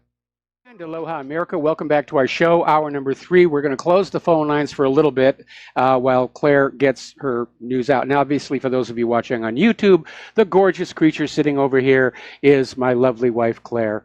And Claire, what do you want to talk about first? Well, the first thing I want to talk about is President Trump's trashing of the Joint Comprehensive Plan of Action with Iran.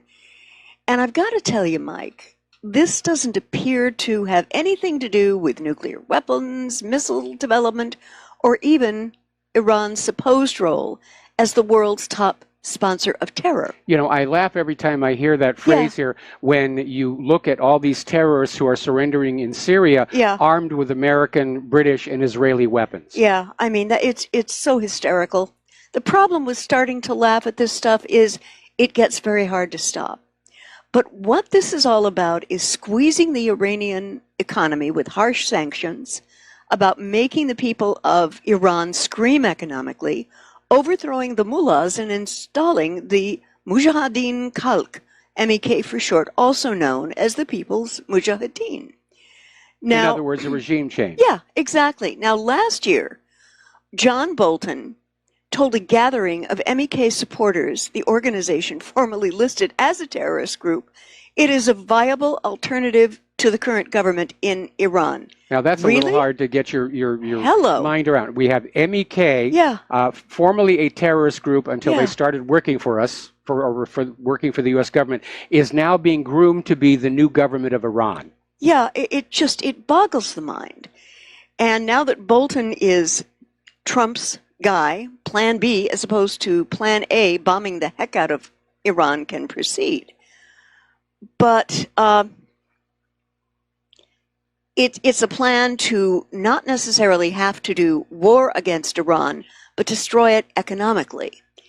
And well, here's the issue. I yeah. mean, there's a long history of the U.S. overthrowing the government of Iran, going all the way back to 1953 and Mohammad Mossadegh.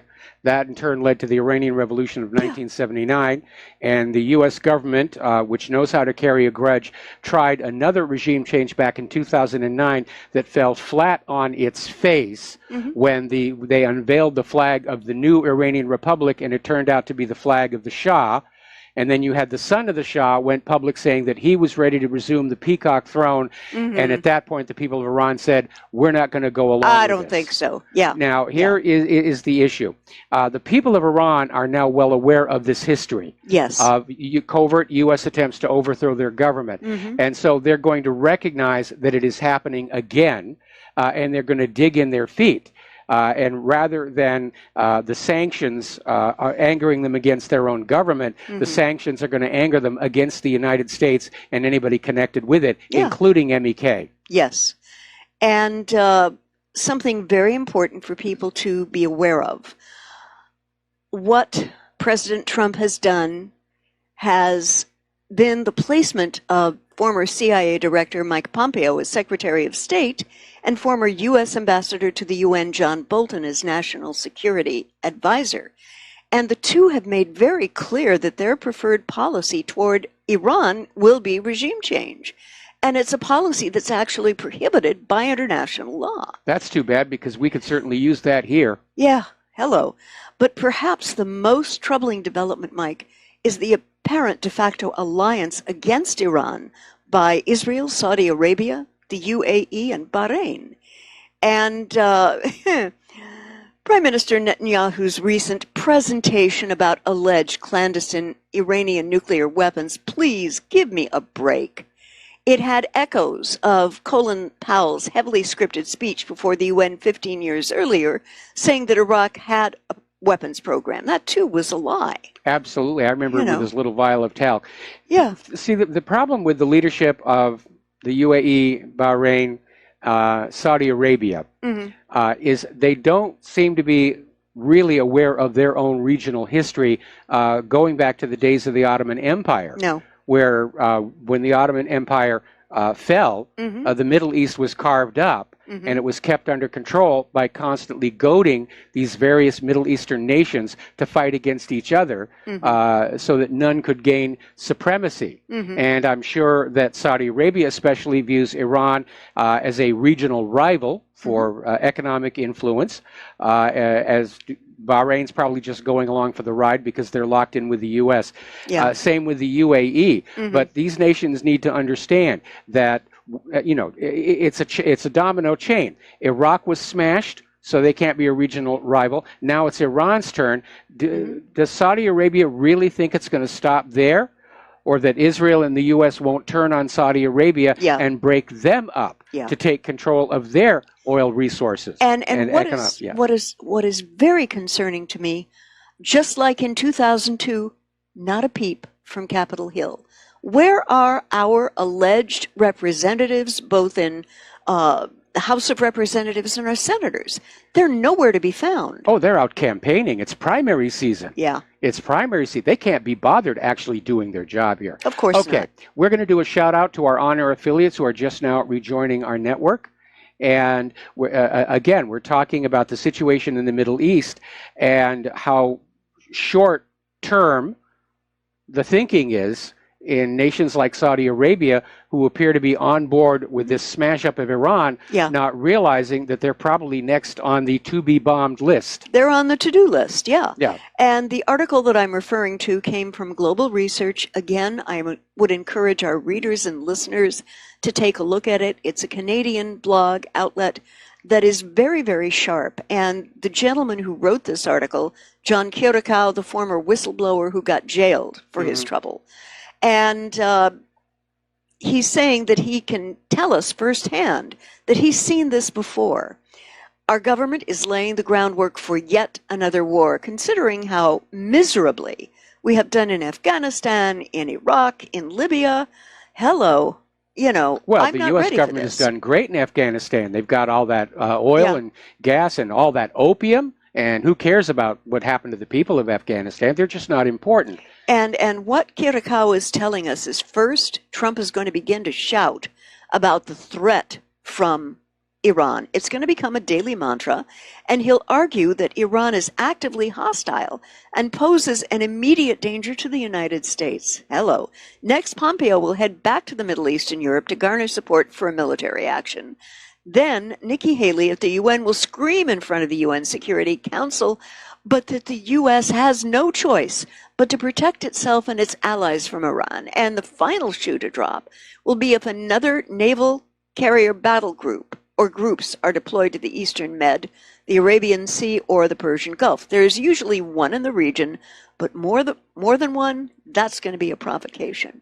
Well, it's going to be a tough sell that Iran is a threat or a danger to anybody. Now, back when they were telling the lies about Iraq, obviously Iraq had recent wars, such as the one against Iran, that they could sort of capitalize on. But Iran has not initiated a war of conquest against another nation in 200 years, and certainly not since the 1979 Iranian Revolution. Yeah. And so how are they going to claim that Iran is some kind of a threat? Inevitably, it sounds like we're going to have another false flag. Yeah. And there was also an article in Global Research by Pat Buchanan, who is asking the question, are Bibi and Bolton in the wheelhouse now in terms of being in control of U.S. foreign policy? And unfortunately, the answer is heck yes. I mean, the IAEA is many things, but the people who are part of it and part of the inspection team, one of the things they are not is stupid. If you read the CVs of the people who were going in and doing the inspections, you would be just bowled over by the credentials of these people. They are very serious technicians in the area of nuclear arms and nuclear weaponry. And if the IAEA is telling me and our president that Iran is complying completely, I mean, these are guys I am really ready to respect and listen to.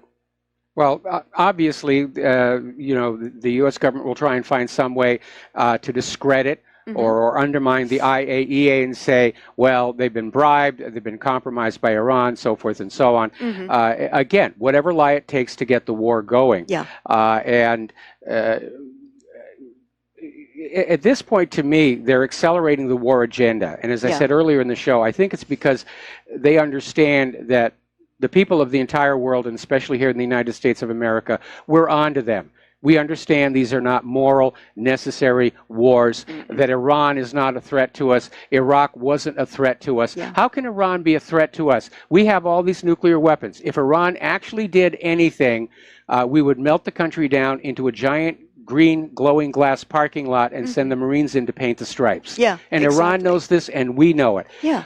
The only way they can justify that they say Iran is a threat is to admit to the American people that America's nuclear arsenal, which costs trillions and trillions and trillions of dollars, doesn't actually work as a deterrent. Yeah. You can't have it both ways. Yeah. You can't have this immense nuclear arsenal and then claim that these other nations somehow pose a threat to the United States of America. It just doesn't work out.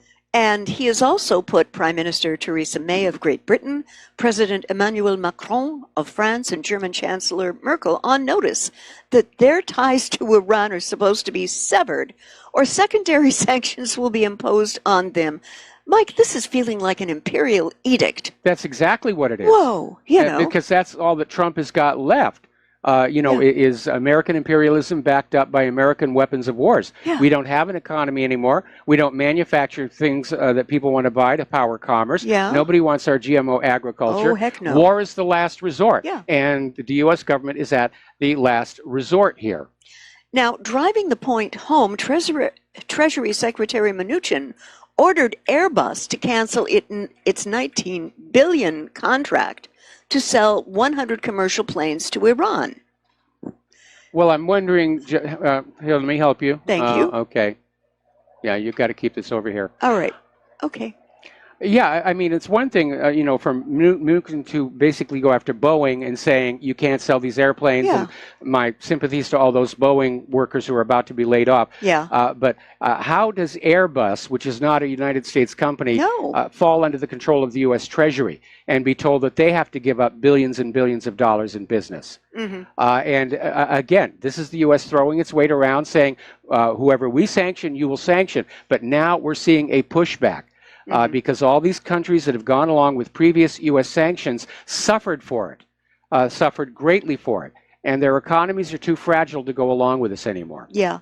And in writing this article, Buchanan said, who is cheering Trump's trashing of the treaty? All the neocons, the royals of the Gulf, Bibi Netanyahu, and the Islamic Revolutionary Guard Corps. The IRGC has warned Iranians that the Americans were duplicitous and could not be trusted. Well, we've been warning that of the same thing for a long time. And when Trump finished speaking, Bibi Netanyahu immediately launched strikes on Iranian bases in Syria and flew to Moscow to persuade Vladimir Putin not to give the Iranians any air defense against Israeli attacks. That went over like a lead balloon. It's a little too late. Yeah. Russia's already provided this material to Syria, and apparently it was very effective. And the purpose of that attack was less about the Iranians and more about trying to destroy Syria's air defense capability. Right. The Iranians were just a smokescreen. Before we get into this, though, we have a caller waiting on the line. Okay. Dan in Hawaii. Aloha, brah. What's up? Hey, Dan. He can't see you through that. Hi, Claire. Yeah. Hi, Mike. Hi, how you doing? Good. How you doing? We're doing fine. I'm former Navy. I've been thinking about a possible scenario for several months now. It's pretty much in line with what Claire was just saying. But I think what we got to watch for, which will put us right on the edge, if these two battle flotillas get together, and or simply a missile is used. If we lose a naval vessel, a man of war, then we're right on the edge. Yes. That's when I see it. That's your cherry on top. Oh, the Navy will do backflips. Well, I think we're either Russia or Syria using the new hypersonic missiles able to target a large ship like a carrier.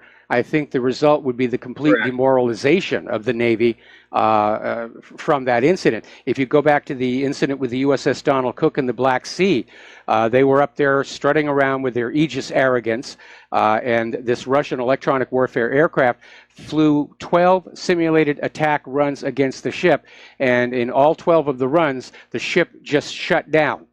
All of the electronics quit working, and apparently it so badly demoralized the crew, most of them had to be replaced. Yeah, and if we see that happen, as far as my way of thinking, is that it's time to look after yourself, all hands for themselves. Yes, I understand what you're saying. Yeah. All righty. Thank you, Mike. Mahalo. Thank you very much. And by the way, what part of Hawaii are you in? Puna on the Big Island. Oh, you're right down there amid all the action, then, aren't you? Oh dear. About a mile and a half. Well, keep your head down. keep your head down. Trying. All right. All right. Stay safe. All right. Thanks a lot. Bye, Claire. Bye. Speaking of the Big Island, now we've got a situation where we've got toxic gas, massive explosion fears, which are getting escalated because lava is getting near a Hawaii power plant out there. Yes, and the destruction's already bad, but now the lava is closing in on a geothermal power plant, prompting a frantic scramble to move tens of thousands of gallons of highly flammable chemicals. And Hawaii Governor David Ige has revealed that an emergency task force is removing a large amount of pentane from the Puna Geothermal Venture Plant after a new fissure opened up approximately half a mile away from the facility on on Wednesday. That's right where that last caller is. Oh. If that pentane goes up, he's going to be in trouble. Oh, boy. Mike, can you talk to me about the chemical composition of pentane? What it is? Well, it's a hydrocarbon. Okay. And it's, you know, again, carbon ring of 5 carbons with 5 hydrogen atoms on the outside. Okay. And it's basically, it's a fuel source. Yeah. And I'm not sure why they have it at a geothermal plant, but apparently they do have quite a bit of it. Yeah. And they are trying to get it out of there. Thankfully, at the moment, the lava has stopped moving. I think it's covered something like 200 acres so far. Yeah. But yeah, if that pentane were ignited, it would create one heck of a blast. Oh, dear. And so we have the danger of an explosive event down at Puna, coupled with the danger of an explosive event up at Kilauea itself. Yikes. And so this is definitely bad. The last time we had a major explosive event in Kilauea Crater was like over 100 years ago. Wow. And so this isn't over, and you know, hopefully, you know, somebody will calm Madame Pele down. What is it, gin? She likes gin? Yes, I think it's gin is the offering when of you choice. go down to the volcano, you take a small bottle of gin, you pour it into the cracks of the volcano, and that's supposed to mellow Pele right on out. Yeah. I'd like to go over to another article again from Global Research that I found very enlightening. And the title of the article is Putting the Deep State First, Donald Trump Style. And this postulates that his missile rattling is nothing more than helping Bibi Netanyahu keep his coalition of right-wing religious and settler parties together. And this is by David Stockman and cross-posted from Contra Corner. At his so-called cabinet meeting this morning, the Donald basically threatened Iran with annihilation if it does what 15 other signatories to the Nuclear Non-Proliferation Treaty do every day, namely increase the production of industrial-grade nuclear fuel 3.5 to 5.0 purity at its enrichment plant in Natanz, which in any event is crawling with IAEA inspectors. And the article goes on to state, moreover, it doesn't really matter whether Trump was play acting in the style of the art of the deal or that the JPOC could be improved. Well, and it's the art of the no deal here. Yeah. And I want to insert a comment. Actually, we got to take a commercial break. All right. So we'll be back in a few minutes. And I have a comment about enrichment. There's some misconceptions out there about it. We'll be right back.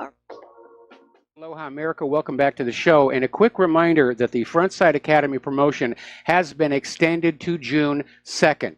So you still have time to take advantage of this really great deal. And if we were living on the mainland and I was anywhere near Nevada, Yeah. I'd take advantage of this myself. And, you know, you can think about it a number of ways. I mean, the cost is $500, Mike? It's a one-time $500 donation to Republic Broadcasting, and you get a lifetime Commander membership, which I think is worth something like $20,000. Yeah, so it's an incredible deal. And one way you can think about it, 10 people, $50 east for someone who's very much Second Amendment as a gift. Yes. That way it spreads it out and no one has to pop for the whole 500. But if you can, and you know someone who is very Second Amendment centric, that's going to be a great gift. Idea. That's a great idea. Yeah. Instead of everybody getting somebody one little junky gift, pool your money together and get them this membership in Frontside. Right. Now, getting on back to Iran and the brouhaha about enrichment, because Trump is trying to create a crisis where none exists. Yeah. Because, again, under the terms of the Nuclear Non-Proliferation Treaty, Iran is allowed to enrich uranium for its nuclear power plants and for its nuclear industries like medical isotopes, industrial destaticers, and various other applications. They're allowed to do that. And they're fully in compliance. The IAEA keeps on saying they're fully in compliance with the restrictions on the P5+1 deal. Trump is trying to create a crisis where none exists. And this article is absolutely right. All the other members that have signed the Nuclear Non-Proliferation Treaty are doing exactly the same thing that Iran is doing, but Trump isn't threatening them. No. And as I mentioned, I think earlier in this show, it's the United States that is in violation of the Nuclear Non-Proliferation Treaty. Mm-hmm. First of all, by using the threat of military force to coerce Iran into surrendering their rights under the Non-Proliferation Treaty, and second, by ignoring the U.S. obligation to assist Iran in building peaceful uses of nuclear technology. Yeah. And if the U.S. government had really been worried about Iran having a secret bomb factory under their power plant, like Israel has underneath Dimona, yeah. then they would have sent people in and helped pour the concrete, lay the piping, do the wiring, would have absolutely known for a fact there was no secret bomb factory underneath that plant. Mm-hmm. Again, Trump is out there trying to say they're a threat. They're a threat. It's a hard sell, Donald, because we've heard it so many times before and it didn't turn out to be true. Yeah. And one of the other things this article says is that the real purpose of President Trump's missile rattling is basically helping Bibi Netanyahu in Israel keep his coalition of right-wing religious and settler parties like Likud, United Torah Judaism, Shas, and Kulanu, and the Jewish Home together by maintaining his very slim 61-vote majority in the 120-seat Knesset. And what Netanyahu has said about Iran is absolutely false. And the Iranian leaders are many things, but stupid isn't one of them. They know that any attempt to bomb Israel is going to cause that country to be, as you said, liquefied into a pool of glass. Well, you know, Israel has been lying about Iran for 30 years. We've heard Iran is just weeks away from a nuclear bomb. Yeah. Iran hates the Jews. They want to wipe all the Jews off the map. You need to remember, there's a very large Jewish community in Iran, and they are very comfortable there. Yeah. One of the world's oldest operating synagogues is in Iran. Israel, a few years ago, went to Iran and approached the Iranian Jews and said, we will give you money if you will leave Iran and move to Israel. And the Iranian Jews said, no, of course not. We're we happy live here. This is our home. We're happy here. We're not discriminated against. Yeah. And you have to look at that. If the government of Iran was really wanting to target Jews and bring about a new Holocaust and kill another 6 million Jews like Netanyahu's just been saying these last few days, wouldn't they start with the ones under their control inside their own borders? Hello. Yes. Yeah. And it's just more of this fear-mongering leading to yet another war. Yeah. And you know, I'm looking at this and I'm thinking about a video that I saw a number of years ago. Very charming Jewish videographer. I notice you're looking. Yeah. Oh, dear. Headline on Fox News. Yeah. Voter rolls hacked. Small Illinois town target of Russian cyber attack. Oh, the propaganda is, they're putting it on with a shovel. Get the hip waders on. Yeah. The bovine excrement has hit flood stage. But if you've never seen this video done by a very charming Jewish videographer, and the title of the video is Don't Tell Mother I'm in Iran. And he depicts these people, they ski in Iran. They've got some of the conditions for it. It's a beautiful country, yeah. It's beautiful. And he was introduced by someone who was a representative of the protected Jewish minority in the Iranian parliament, the Majlis. Yeah. And under the 79 Constitution, Jews, Christians, and Baha'is are respected and protected minorities. Yes. I couldn't take communion at an Anglican church where English was spoken in Tehran, but I could go worship, and, you know, no one would think anything of it. So I think we need to see reality for what it is here and not how it's being represented, because President Trump and Bibi Netanyahu are attempting to just lay it on with a shovel here. They are. They brought out the Beck's stealth bomber. Yeah. All right, we got to take another break for commercials. We'll be right back. Aloha, America. Welcome back to the show here. And Claire, what is your next story? Well, again, from Global Research, and I believe that the author of this was Stephen Lendman. Now, Stephen is a writer, blogger, whose work I very much respect. And he's saying that in the wake of extensive Israeli bombings of Syria, Netanyahu's security cabinet plots more aggression. And what he's saying, in essence, don't think that the bombings so far by Israel are going to be the end of it at all. I did not think that for 1 second. And there is an ominous threat of full-scale war on both Syria and Iran, which would be a nightmarish scenario. And the talk that President Trump gave earlier this week, turning truth on its head, is the way Lenman is describing it, signaled hostile The truth was turning cartwheels. Yes. Steps he's taken, with more to come, outrageously calling its government a corrupt dictatorship whose chief exports are violence, bloodshed, and chaos. And that's cutting in on the U.S. government's business. Yeah, and I mean, you almost that's have our to... job. You almost have to laugh if it weren't so darn serious, Mike. Yes. And he said that we cannot allow a murderous regime continue these destabilizing activities while building dangerous missiles. This is coming from a president of a country that has destabilized some 50 countries, other countries since the end of World War II, and is the only nation to use nuclear weapons of mass destruction on the civilians of another nation. Twice. Twice. Yes. And the only Middle Eastern murderous regimes are U.S.-supported despotic ones, Israel, and America's regional presence, not Iran, as the chief destabilizer of the region. Syria is struggling valiantly against U.S.-led aggression, led, funded, and equipped, by the way. And Trump has falsely accused Iran of links to al-Qaeda and other terrorist groups. Who are actually working for the United States. Just the opposite is true. The Islamic Republic is combating this U.S.-supported scourge. And following Israel's latest aggression in Syria, its security cabinet met last night plotting its next move, guaranteeing that further military action is sure to come. It's going to happen this weekend. I think so. Yeah. I think so. And Israeli ministers saying that they have no intention of escalating the conflict was a bald-faced lie.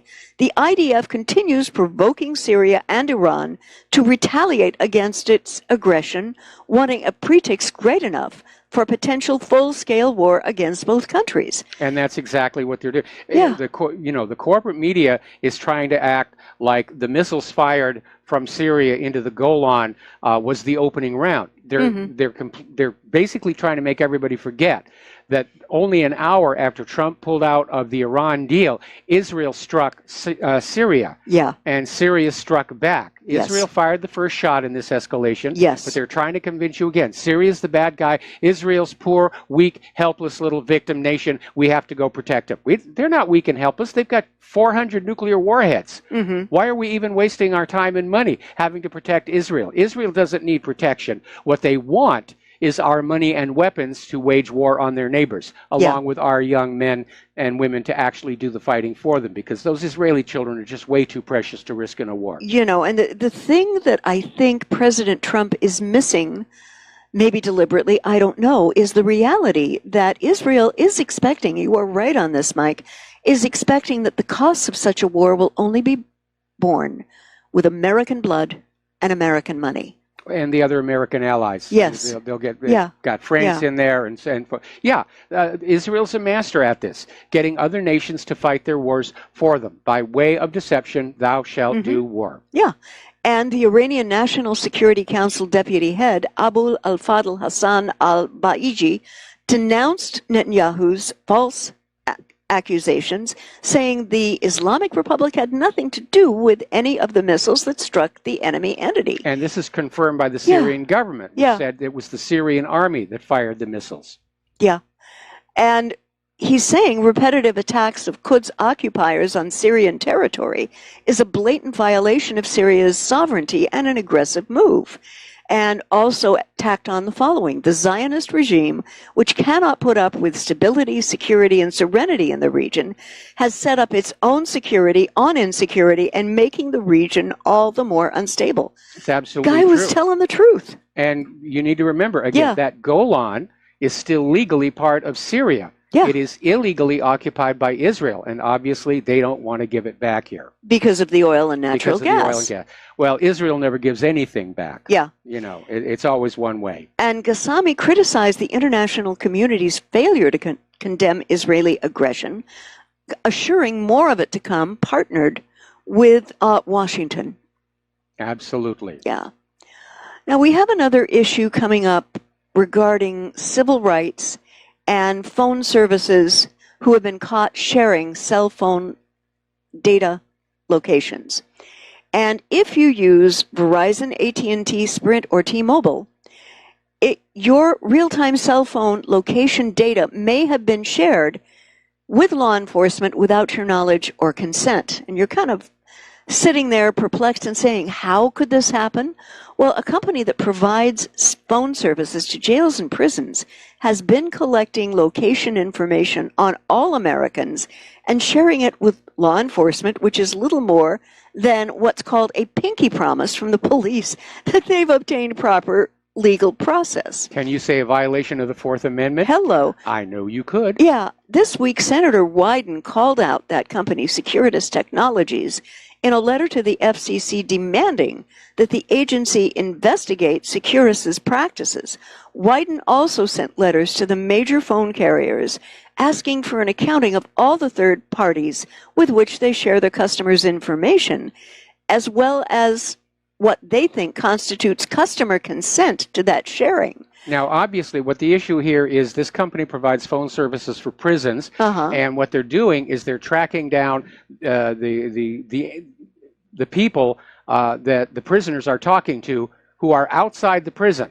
Yeah. And they're not guilty of any crimes. No. They haven't done anything, but they're collecting that data. Yeah. And it is inappropriate. It is a violation of the right to privacy. Yeah. And again, they're just sharing that data around. Now, fortunately, I don't know anybody in jail, so I haven't called any prisoners. No, I haven't either. I'm sure they're watching us for other reasons entirely. Yeah, now here we are, two-peace activists in our 60s, and, the people I call are Michael, and I call members and text members of my choir, are you feeling well? Do you have a cold? Please make sure that you make it to rehearsal, et cetera, et cetera, et cetera. That last one's an important one. Yes, definitely, with a choir as small as we've got. Yeah. But Wyden called on the carriers to immediately stop sharing data with any and all third parties that have misrepresented customer consent or abused their access to sensitive customer data like real-time location information. And apparently Securus is one of the largest providers of telephone services to jails and prisons throughout this country, and its technology enables inmates to make collect and prepaid calls to others outside the facility, usually at outrageous, unnecessarily high prices. And as part of that privacy provision, Securus collects location information on everyone called by a prisoner and uses its ability to collect this information to build an online portal that allows law enforcement to obtain the real-time location data of any customer of the country's major cell phone carriers, not just people who call or receive calls from prison, and worse, Securus doesn't even check whether law enforcement requesters actually have the legal authority to access the data in the first place before sharing this private information. In other words, there are no warrants. Yeah. Again, complete violation of the Fourth Amendment right to privacy. Mm-hmm. And Securus claims this location information is meant to identify and interdict planned importation of contraband into jails and prisons and coordinated escape attempts, and to respond to Amber Alerts.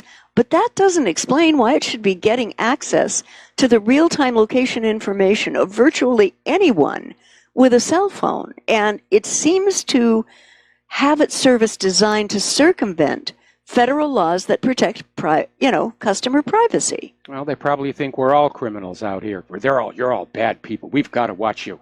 It's ridiculous, Mike, and it has reached epidemic proportions. Yeah.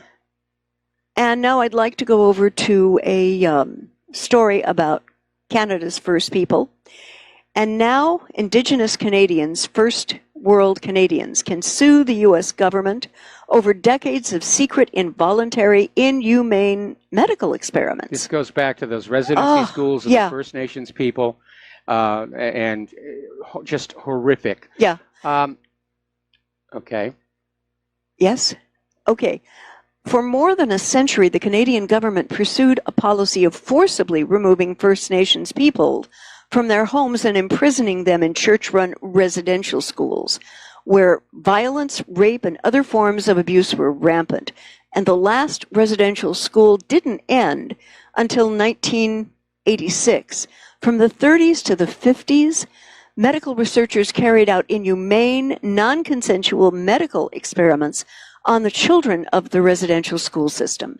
Many of these involved deliberately malnourishing the children while denying them other forms of care, such as dental care, to ensure that they were accurately measuring the health impacts of starvation. Subjects were also given experimental, harmful medications that created long-lasting health problems for them. Unnecessary surgeries were performed, and experiments were also carried out on indigenous people living on reservations and in the hospitals and sanitariums operated for indigenous people. And so there's been a coalition of First Nation survivors that have launched a class action lawsuit against the Canadian government, which created the residential school systems, hospitals, reservations, and sanatoriums. The plaintiff in the case is John Pambrum, 77, a First Nations man who spent nearly 6 years of his childhood in Indian hospitals and sanatoriums. In 1955, long after antibiotics had become the standard treatment for tuberculosis, the doctors removed a part of his right lung, for heaven's sakes. And the attorney said, we can't find anything in the medical records that he even had tuberculosis. The treatment took him away from his family and his education, while the partial loss of the lung left him suffering shortness of breath and limited employment opportunities.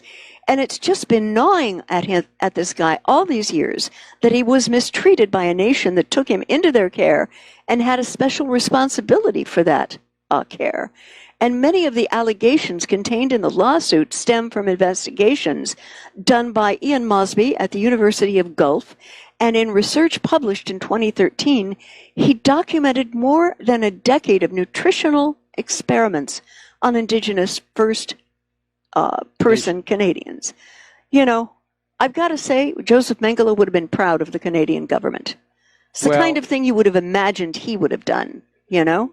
It's what disgusting, we're finding Mike. out is this kind of stuff has been going on hidden in the dark corners. There was the Tuskegee syphilis experiment here in the U.S. There were the Japanese experiments on live prisoners during World War II. There were the orphanage scandal at all those Catholic orphanages in Ireland. And you begin to understand this world is nothing like what you think it is based on TV, movies, public education. That right now our civilization is a very dark place. It almost feels like we're in a new dark ages when you read stories like this. Anyway, listen, we're going to take a phone call here. Dave in Missouri. Aloha, Dave. Welcome to the show. What's on your mind? Mike and beautiful Claire, Dave? How are you two today? We're doing just fine. Thank you. Well, I'm glad you're not on the Big Island. That's kind of scary. Yes. Claire, my wife and I love you. My wife really loves you. Thank You've got you. such a beautiful soul. You're so articulate. You're so wise, and you know you believe in Jesus. So, Mike, hey, I had to call because you know I'm a truck driver, and my wife and I are always on the road. This is our first year doing this, and I've made a lot of stupid mistakes as a rookie. Well, last night. I don't want to go into all the details, but if a miracle ever occurred, it occurred to us last night. And we literally drove through a thing that run in front of us, and nothing happened. Now, this thing happened to be another semi-truck. Oh, dear. And nothing happened. So, Mike, in all due respect, I love you so much, brother. I want to play a what-if game with you. Oh, by the way, let me just say this. I believe Mangala's brain is alive in an electric charge, plugged into a supercomputer. Could be. And now going AI. You've been watching too many Avengers movies. Well, yeah, I really think it's going on. So, Mike, I want to play a what-if game with you. What if our beloved scientist who just passed away, who was also an atheist, realized the nanosecond after his heart quit beating that maybe he didn't know everything? And wouldn't you rather err on the side of caution? And I'm talking to you from the perspective, I was always an atheist. I never believed in anything I couldn't put my hands on. But God actually touched me. I mean, laid me out in my early 20s, and I could not deny his physical and absolute total authority of all creation. And last night, He did it again, and he's done it so many times. So, Okay, Mike, have Dave? you ever seen? Okay, have you ever Dave, seen something? I want to respond to the first part of your question because we're almost out of time in this segment here. I often hear this argument from Christians out there saying, you know, why not err on the side of caution and go to church and pray and all the rest of it just in case?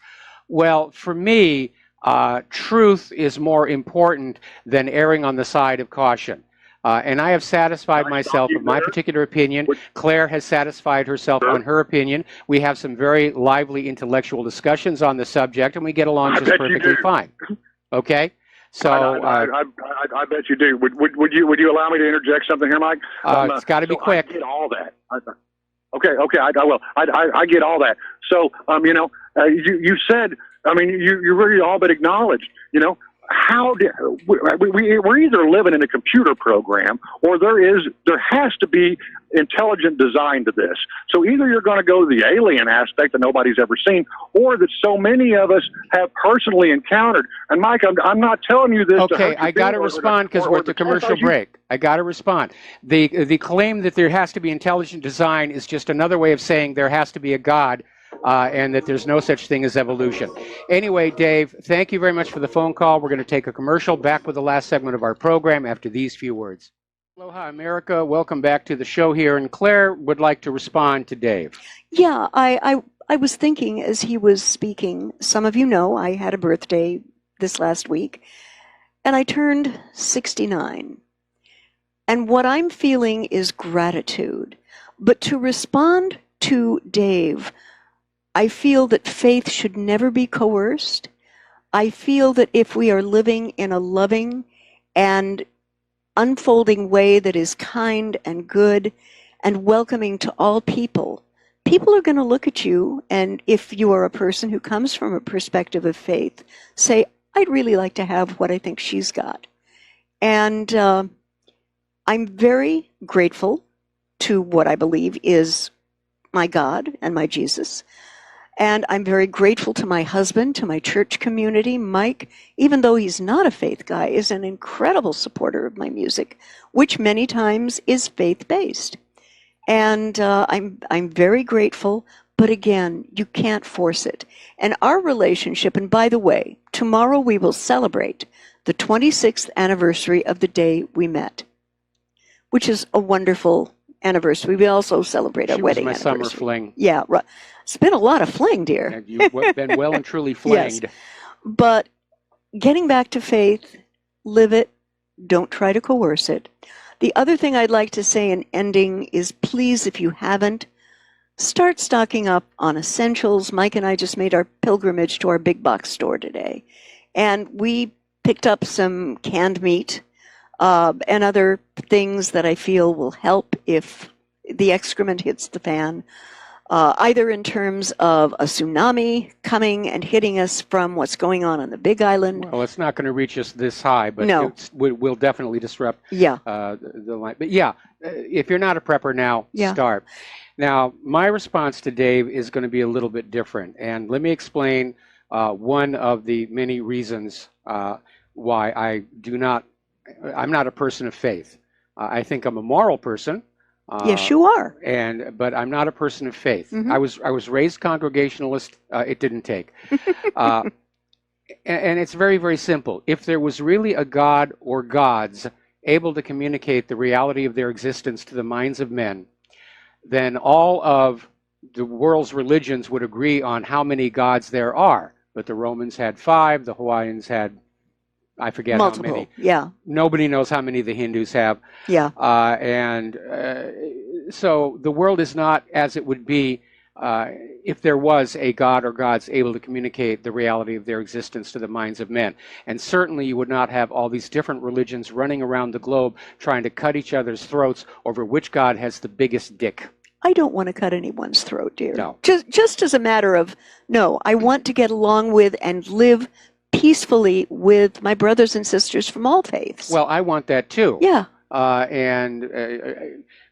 don't think people of faith have a monopoly on morality. No. Or altruism or humanity. Anyway, there's the music. It's time for us to get on out of here. Have a really good weekend. Stay tuned for John Stadmiller. I'm sure he's got a lot of very interesting things to share with you. Please take what you learn here, share it with everyone that you know. Stop wasting time and effort trying to change the corporate media and the government. Shift the focus over to your fellow American. We need to wake them up. We need to wean them away from corporate media, or if they're already not watching corporate media, get them plugged into Republic Broadcasting, whatreallyhappened.com. We need to wake everybody up, or we're going to find ourselves with mushroom clouds out the window. So have a really good weekend. We'll talk to you Monday. Aloha, America.